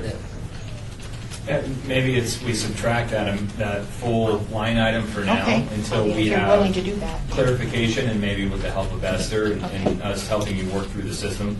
And then you can come back with that. And if we have to do something additional because there's new information, then I think that makes sense. That way you're not held up. I just hit a wall, and it's the most frustrating part for me not to know how to get this. Someone has a calculator? There's payroll too What are you for deducting?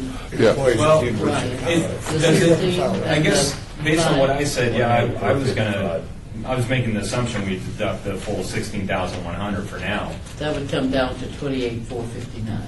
Okay. It would be up to that number, because I think there is some question about the $3,000 for the UNLV, and there's somebody that, so that, the idea is not to spend just because you've got it, which is not suggesting you do that, but it's up to that number. So, and Nestor, to clarify, she submits bills to you to approve, and then you cut a check? Okay. So, We put that number on there because they're very busy people over there, as you know.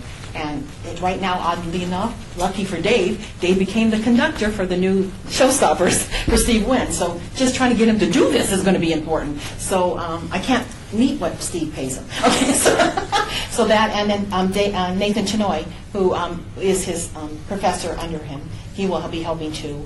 And then we may or may not need the historic person in there, so that'll take off some. so either way, Yes. you'll be coming back with some updates. Yes. So it sounds like your motion I'll make a is? motion for approval in the amount of $28,459. Is that correct?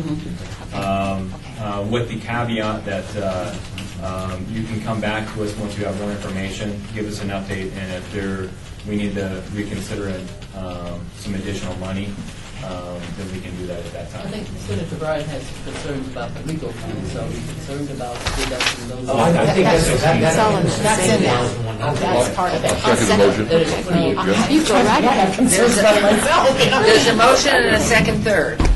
Both of you. Yes. Okay. Joel second. All in favor, please signify by aye. Aye. Anybody opposed?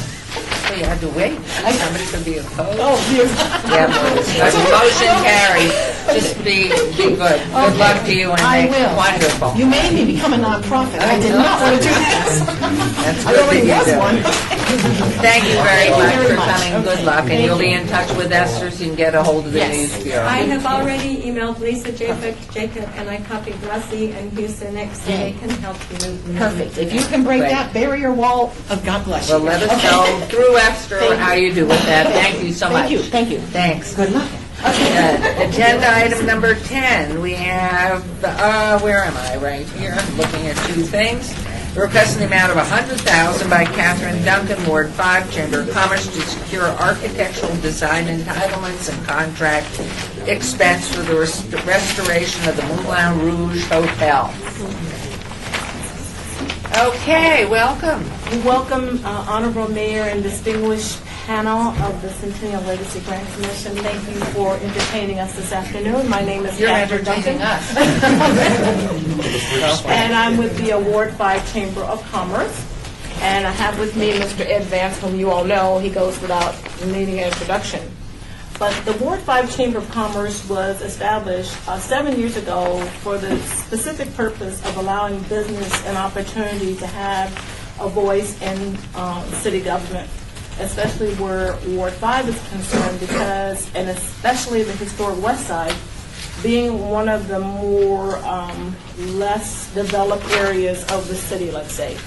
We as business owners believe that if we collectively came together to grow the West Side and to change the conditions in that neighborhood, that would certainly grow our own businesses as well.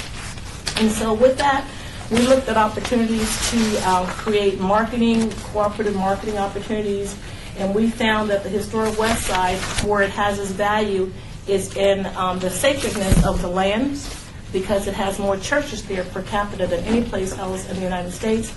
It has a wealth of African American history and is centrally located next to downtown Las Vegas. So we looked at some of the, we worked with an organization that did a pioneer trail, and we worked with that organization to mark those buildings and structures that we believe were significant with some BLM funding. And then we went about seeing if we could acquire those properties, refurbish them, and then eventually to create a wonderful historic West Side district. And so we're so pleased to see that Councilman Barlow has already begun working with UNLV to help bring about the historic West Side district, and we believe that a partnership with that organization would be in the making. So one of the first projects we acquired was Harrison House. And thank you for helping us with the Harrison House development, because our goal is to demonstrate how we can combine historic preservation with sustainability. So Harrison House is designed to be a model green demonstration home so that we can not only show people the history of the entertainers that lived at Harrison House when they were forbidden from living on the Las Vegas Strip in the downtown, but when people come to Harrison House, they'll go away with a message about how we go about being sustainable and into the future. So now, as we're in the midst of the Harrison House development, the Moulin Rouge becomes available. And for those of you who know the sad history of the Moulin Rouge, it started out as the first integrated hotel and casino in America. This was during a time when blacks were, again, denied accommodations in Las Vegas and just weren't treated equally. So the Moulin Rouge was built May 24th, 1955. It opened, but sadly, because there were still laws in our books that said blacks and whites were not allowed to congregate publicly, the Moulin Rouge was shut down after only 5 months of a successful run. And since that time, it's languished through many styles of ownership, but never ever has it gained the enormous success it had in the first 6 months of its existence. Dr. Sarah Knight Preddy, who we recently lost, spent a great deal of her last years trying to refurbish the Moulin Rouge. So in her spirit, I took on the project to redevelop and rebuild the Moulin Rouge as the flagship development for the historic West Side. So as of today, we are in contract to purchase the 15.5-acre properties in 2 separate contracts. But our investors or potential investors want to know, what is it going to cost, what are you going to build, and primarily they want to know what's their involvement going to be. Because the city right now has imposed, or is currently imposing, around $30,000 per month penalties on the property, and there will be a civil penalty of $1.4 million if they don't perform each month on the $30,000. So our goal is to be the coordinating agency to reach out and get the support from the citizens in the community, from the city of Las Vegas, from the state, from private investors, so that we can finally, once and for all, rebuild the Moulin Rouge. So, Mr. Ed Vance, will you want to take it from there, or do you have any questions first for me? Right off, and I don't know if everybody has the same, but I see the request, but by March 5th, 2015, you are to gain $3 million to secure the deed of trust. That's a month and a half away. where are you with anything towards that amount? Well, what's critical is that by February 5th, we need to get into escrow. And so part of the $100,000 request we're asking for today is to put $60,000 into escrow so that we can move forward on the project. The bank, the potential investors want to know that we are actually in some kind of contracts. We've been working with several investment companies. We have some commitment letters, temporary commitment letters, because they want to know where's the city in this deal. They want to know what role is the city of Las Vegas willing to play in bringing back the Moulin Rouge before they will commit any funds to the project. Have you spoken, though, with anybody on the soft side that seems to be interested in this preservation? Yes, we've had conversations with Nevada State Bank. We've also had conversations with Pacific Rim Commercial Investment, which is an EB-5 program. We've had several investors or donors saying that after today's meeting, if they see that the city is willing to move forward, they're willing to commit resources to the project. And are you asking at the same time that this date be moved? The March 5th? Yeah. We believe we can meet the March 5th date after you, I'm assuming that you would approve us today, we believe we can meet the March 5th date. The bank wants to know, what's the project going to cost? And so we have to say, well, the architect says it's going to cost X. So we need funds to engage the professional architect so that we can put together the business plan that the bank would require. Has Terry looked at, or city attorney looked at these documents, Catherine? I mean, I don't quite understand. Some of the money's to go in escrow. Escrow is to acquire the property. To acquire the property. Yes. That's not design and all It's that. just right. We have two contracts on the property. There's 15 and a half acres of property. And we have two contracts, let's call it contract A and B. On the contract A, we would acquire a gaming property, which still has a non-restricted grandfather license on it, 5.44 acres, and another 2.33 acres for a total of 7.77 acres. That parcel that contract is worth $8.5 million. We can This is worth $8.5 million. that contract to acquire that 7.77 acres is $8.5 million. We need to put $60,000 into escrow by February 5th, which is part of the funds that we would acquire from you today, and by March 5th, an additional $2 million. Now, we have in our contract the ability to extend those dates for a fee, but we're planning on not having to pay extension fees for the contract. What is your view of Thank you. I'm trying to pay attention, but I think what I hear you saying is that part of the money that you're asking us for would go into escrow? That's correct. To help with the acquisition of the property. Who's acquiring it? Reviewed by our council. I mean, that's Is the city buying it? The Ward 5 Chamber of Commerce would be the buyer so that we could be the coordinating agency to develop the project. And we're a nonprofit 501c6 organization. The total purchase of these two contracts, Catherine, is how much the total? The total contract is $13 million. $13 million. And of the $13 million, the initial $3 million would be our responsibility, and we have a seller carryback for 10. There's a lot of little things that concern me. Well, first of all, I get very particular about using the word preserve. About all we're going to preserve is the spirit of the Moulin Rouge. Right now, I drive by that place nearly every day, and we have the sign. We preserve the sign at the Neon Museum, but what's left is those buildings would have to come down. Those couldn't be, and so we're not preserving. Only we'd be preserving would be the spirit. Well, we would be rebuilding. Yes. That's right, and we could. There's lots of things the community could donate and a variety of things, but I would feel comfortable if you would come and say I need $60,000 for escrow because we have commitments for $3 million. We have got the commitments, but we don't have those commitments. We don't, and that's a short period, I mean, a month. What's going to happen with the $60,000 when we don't meet it? Then you get your money back. And the other 40,000 is for what? That's for the second contract. I mean, of the 100,000? Yeah. Well, part of it's for architectural fees and then for entitlement fees. Can we ask Ms. Ponticello, could you? Terry Ponticello, City Attorney's Office. This is really the first time I've seen this paperwork, and I'm a little confused as to the request, because I look at your proposed budget, and you're asking the contract expense, that's the $60,000. You have architectural planning expenses, which is Mr. Vance, and then entitlements of some sort that you have to get.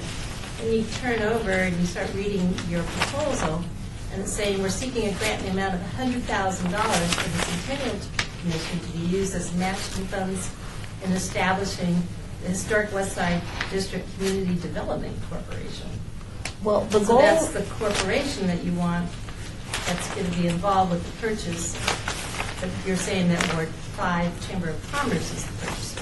Well, we believe that in addition to the $100,000 that we're coming to you for today, that we would establish a Historic West Side Commission whose job would be to raise additional funds, because the Moulin Rouge, we don't believe, can stand by itself. We have to fix the whole neighborhood.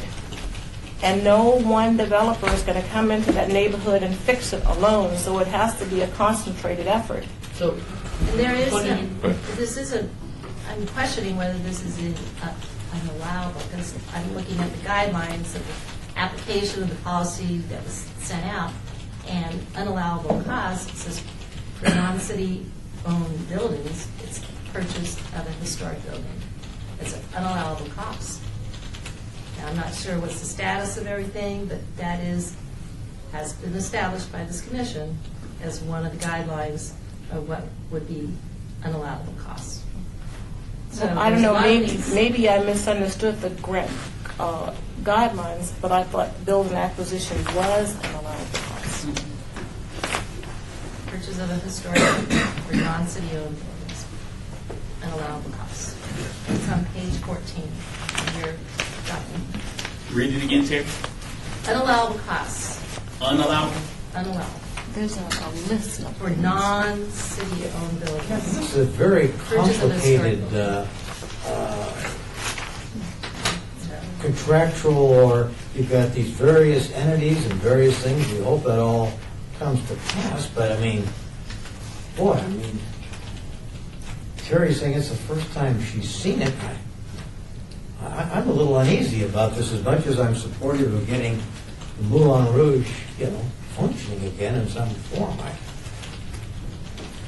I'm ill at ease at this without looking at all these documents in terms Exactly, of just like what it is we're with getting any into. type of purchase and sell. That's kind of do your the due advice to us, isn't it, diligence, Terry, at this point? Making sure that the Centennial Commission is secure, and I don't know enough about the Moulin Rouge, but at this point, just in reviewing it, I'm just questioning the ask, the proposed budget, documentation as to what they want to do with the $100,000, and then also the reference of unallowable costs being purchased of a structure. If I may ask, is there, because that remnant that has been there is going to be there, is there any timeline other than this, that if you in fact met with Terry and legal to go through the application again? When's our next meeting? April 26th. To my knowledge, there's no demolishment that's on schedule by anybody. You do have the liens, which I'm curious, and I asked Councilman Barlow here, that it's monthly, how much? About $30,000 a month. Can to we- the, what is that? It's for security that's required to be on the property right now. And who pays that? And it's being paid by the seller, which is in bankruptcy. It's actually, the property is under control of the bankruptcy court right now, and Regional Transactional Resource Center is the receiver for the bankruptcy court. So each time they have to do cash calls, and so the investors are having to come out of pocket and put more money into the bankruptcy just to keep their interest alive. So this is the bankruptcy court right now, the bankruptcy So judge? there is another piece. So my suggestion, when's our next meeting? April 26th. I think that's Sunday. Could be, April 27th. Is there a long line of people waiting to buy this piece of property? Not yet. What's happened is this So why is property- their clock ticking if Well, the clock is ticking because we're under contract, and we need to perform our contract by February 5th. And our fear as a community is that this property has gone through so many different private developers, and it's continued to be an eyesore in our community for so many years. And we believe that unless the citizens have an opportunity to do this as a community project, it's still going to languish and be an eyesore in our community. So we've come together, and we want to do something about it.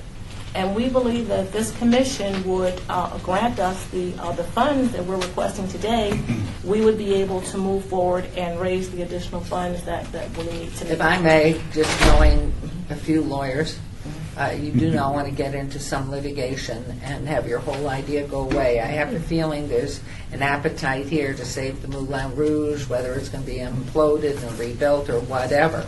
But the most important thing that you have done this legally and have every T crossed and I dotted.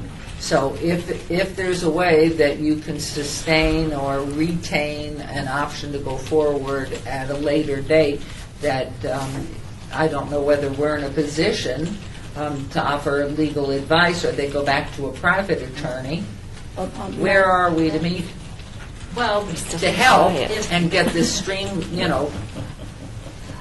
Obviously, the city attorney's office doesn't provide private legal advice. Correct. You would have to just coordinate and work to the best that you can with Ms. Duncan if she has legal counsel, you can work with the legal counsel, or Mr. Vance.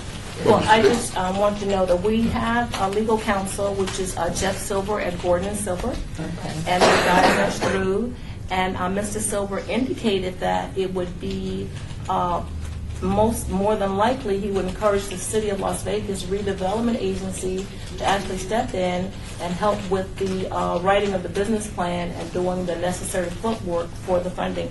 And we believe that there is a lot of resources available to the Moulin Rouge stemming from new market tax credits. We've got a commitment from, or a letter of interest from an EB5 funding source. We've got a bank that's willing. All we need is the seed money to get started. We can't help by So Terry, what is the guidance you're providing us at this moment? Well, I think today, I don't think the Centennial Commission, I can't make any recommendation that you go forward with this particular item, at the way the proposal has been, as the application is today. I don't think the application is ready for that, whatever. But I do believe that I can work with Mr. Silver. I've worked with Mr. Silver on many other projects, and I could work with him and find out what is the Would you status. bring us an update back? And bring an update back, and perhaps maybe if we can work through all this, the numbers, with some type of proposed budget and presentation as to where this application, revised application, should go for. That falls within the category of the Centennial Commission's mission. Correct. So therefore, that would, at this point, is to go ahead and get back to Jeff Silver and have him contact with Patricello to get, and so that we could perhaps bring it back in April. I think that would be doable. would you say Jeff Silvers? Yes. And Gordon Silver. Okay. That's who they are working with currently. Okay. Just one for clarification for me. You have already signed a contract with something? We're actually, and we have a purchase and sale agreement right now on two parcels, on the two parcels. The first parcel, the first contract is for $8.5 million, and the other one's for $4.5 million.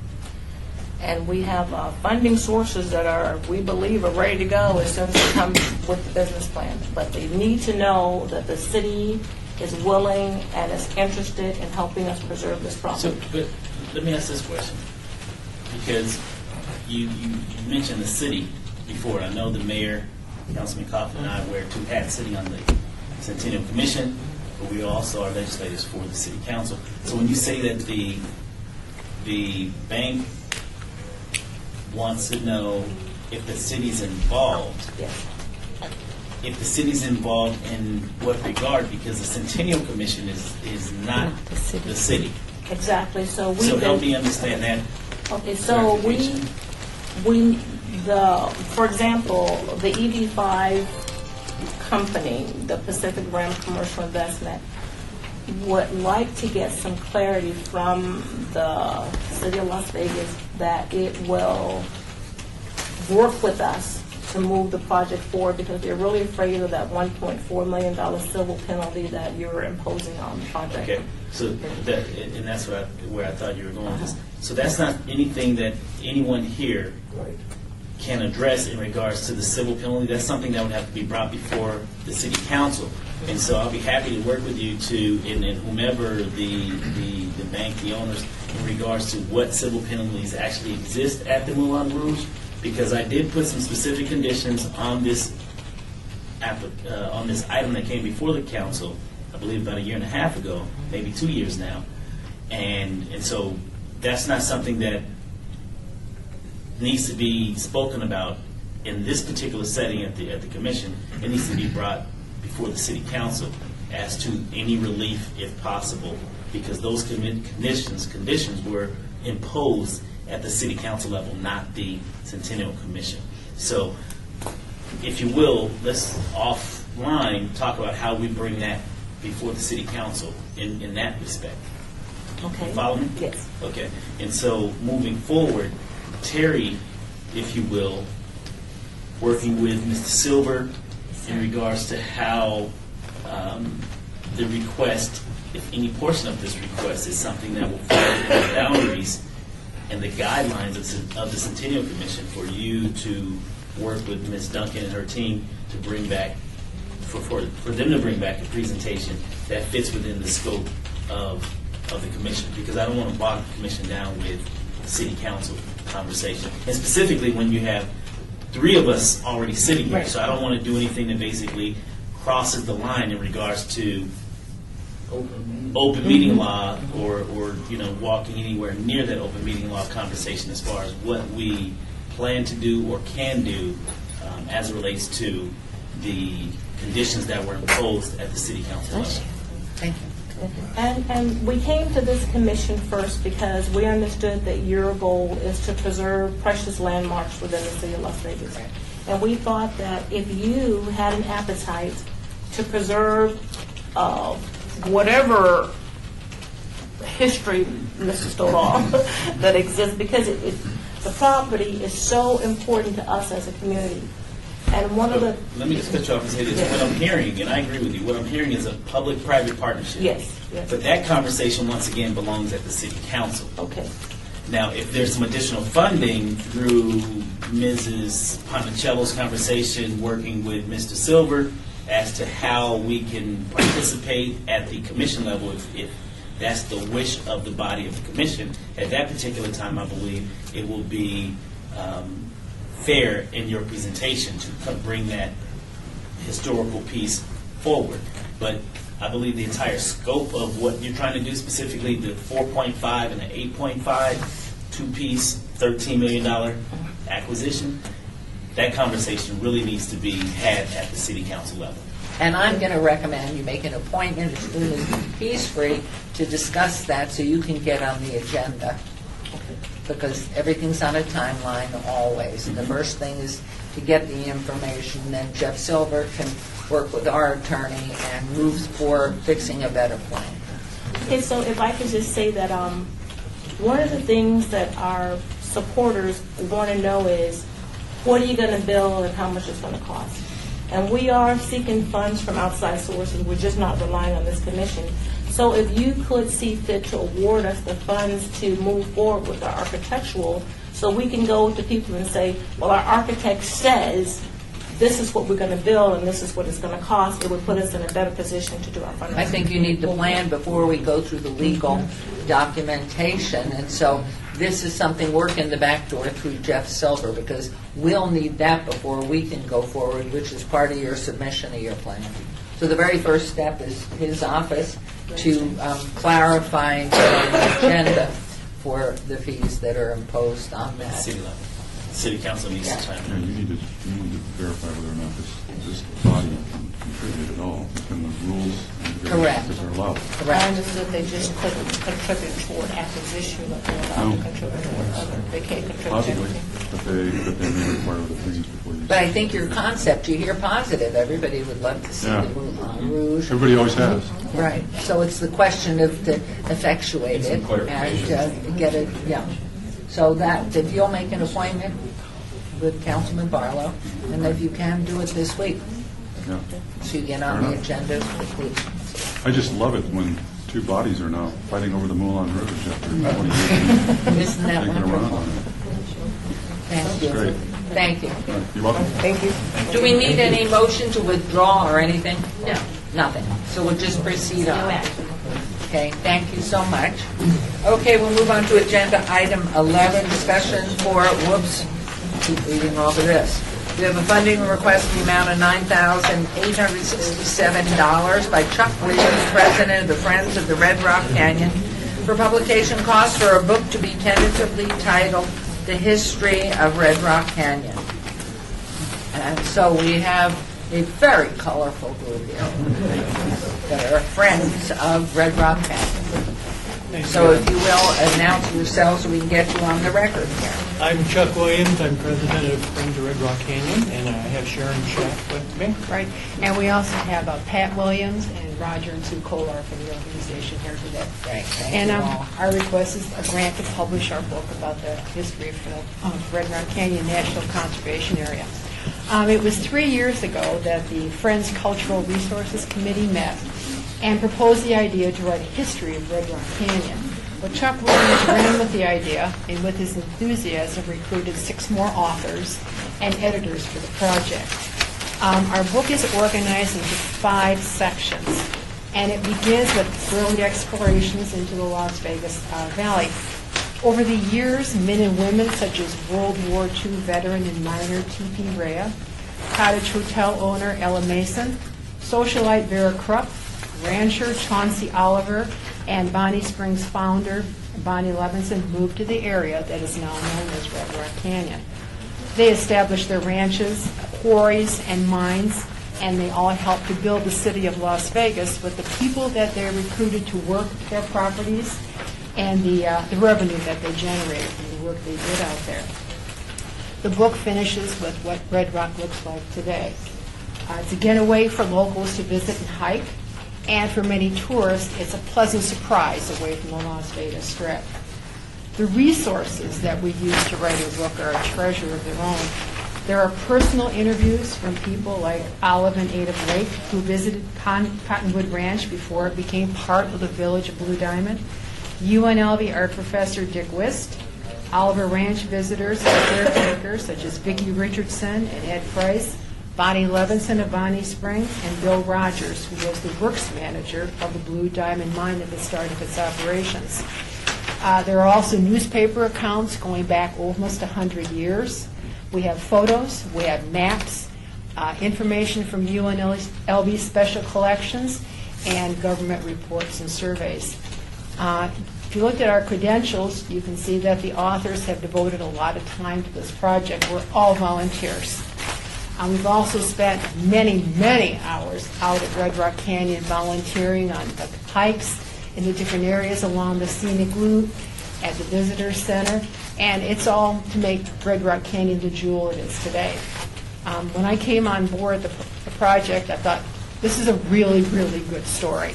It's an interesting story. Most of what's in that book is a surprise to anybody who's read any of it.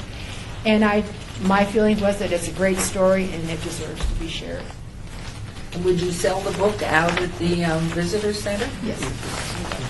And what this amount of money publishes or prints how many copies? We're hoping 500 copies is what we've asked for. And is it in color? Yes. And hardbound? No, it's softbound, and I want to say colored. Obviously, the historic photos are black and white, but there are some colors. Yeah, it'll be a premium paperback. And you missed my modeling out there in 1964, Bonnie Springs Ranch. Yeah, Bonnie Levinson on bales of hay, 3 or 4. But I was a We brunette. have that in the archived photos, and it is. And it didn't make, it didn't pass muster. That's chapter 10, you have chapter 6. Full chapter. Oh, okay. Full chapter. Couple of quick questions. Yes, please. I think help me define many books have been written about Red Rock. I mean, there must be 30 hiking books, and I thought the Friends of Red Rock ran the visitor center there. Who? BLM runs the visitor center, and there's The gift shop there is run by. Well, the store is run by Red Rock Canyon Interpretive Association, and those are they're not volunteers; they are paid employees of Red Rock Interpretive. But they generate a tremendous amount of revenue. Have they kicked in any money for this great project? No, and traditionally they do not sponsor books. They do sell books, but they've not, to my knowledge, never sponsored the publication of a book. So what do they use their money for? It goes all the profits stay at Red Rock, but it goes for salaries. They have interpretive staff from that lead hikes and do programs.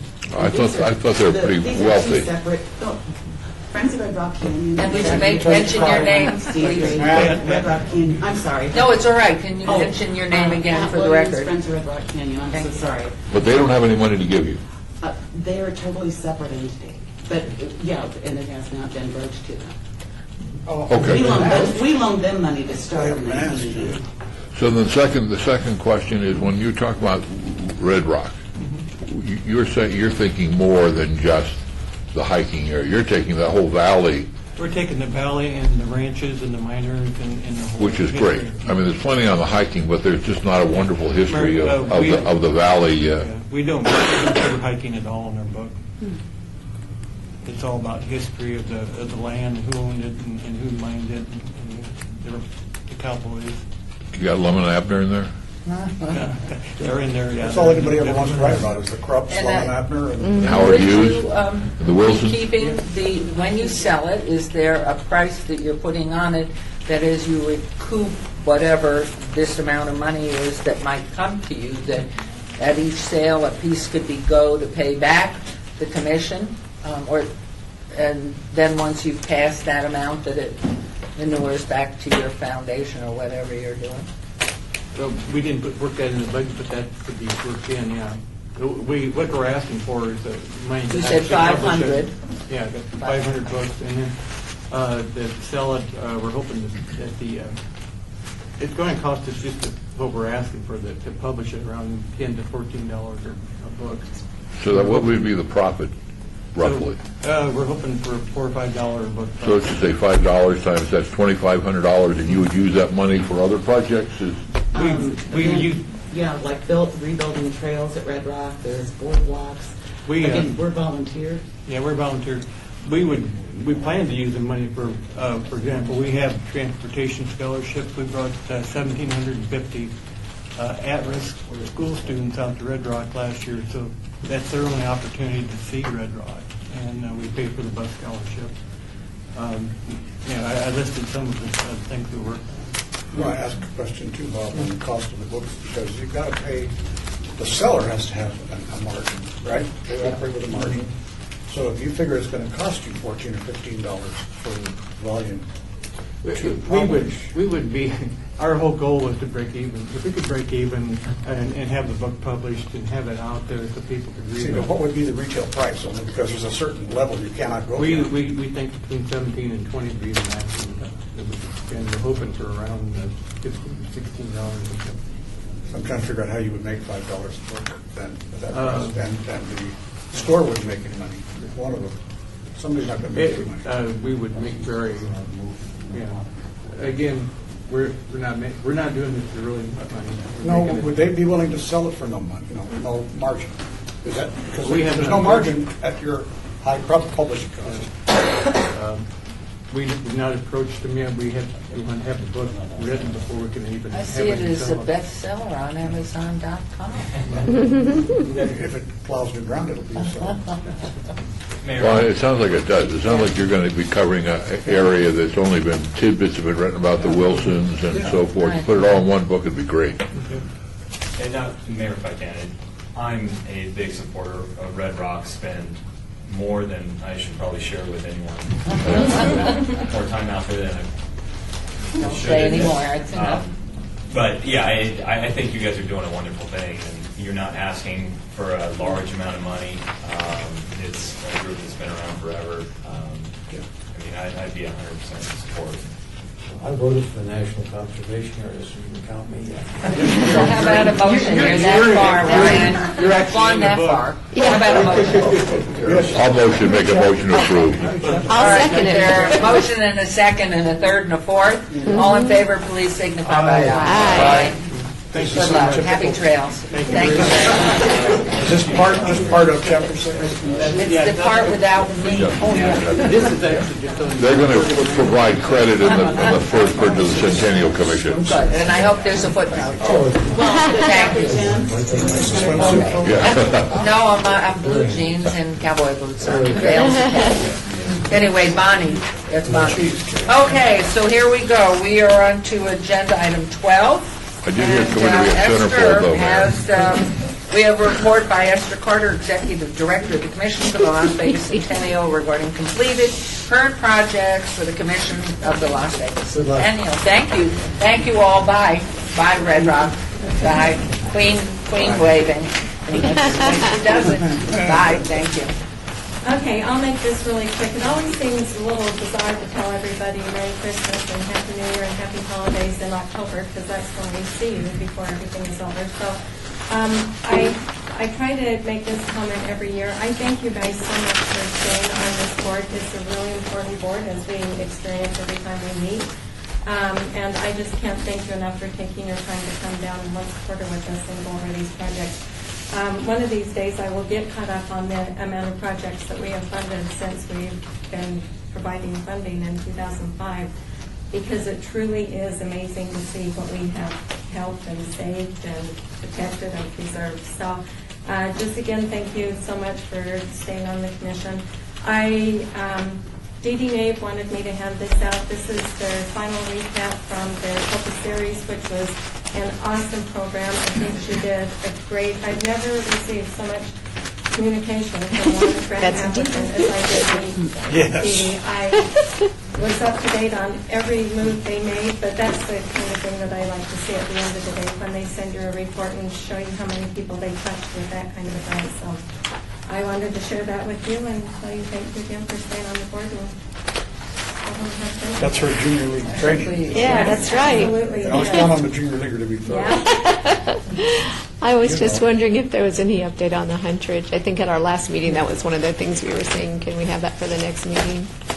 If you will make a request of me, I will bring a report back to you for Huntridge. I would like that. So moved. Thank you. I will get a report for you and bring back on our April 27th. I think we have a board meeting. Thank you very much. No. And item 13, citizen participation. Public comment during this portion of the agenda must be limited to matters within the jurisdiction of the Commission for the Las Vegas Centennial. No subject may be acted upon by the Commission for the Las Vegas Centennial unless that subject is on the agenda and scheduled for action. If you wish to be heard, please give your name for the record, the amount of discussion on any single subject, as well as the amount of time any speaker is allowed may be limited. Is there anyone? Yes. Please. For the record, You are. Bob Stolda. Thank And you. I would like to formally thank, from the Las Vegas Chamber of Commerce, Louise Helton, and from the Nevada State Legislature, Senator Bob Coffin. 10 years ago, legislation was passed that funds this commission. It was a decade ago. For your work to do that. And the amazing thing, 2003, right, was when it was. Yeah, we started it in 2001. Was when the commission started meeting. amazing Yeah, thing but to we be had done. already gotten the license plate real That's fast. and that the funds keep coming. Yeah.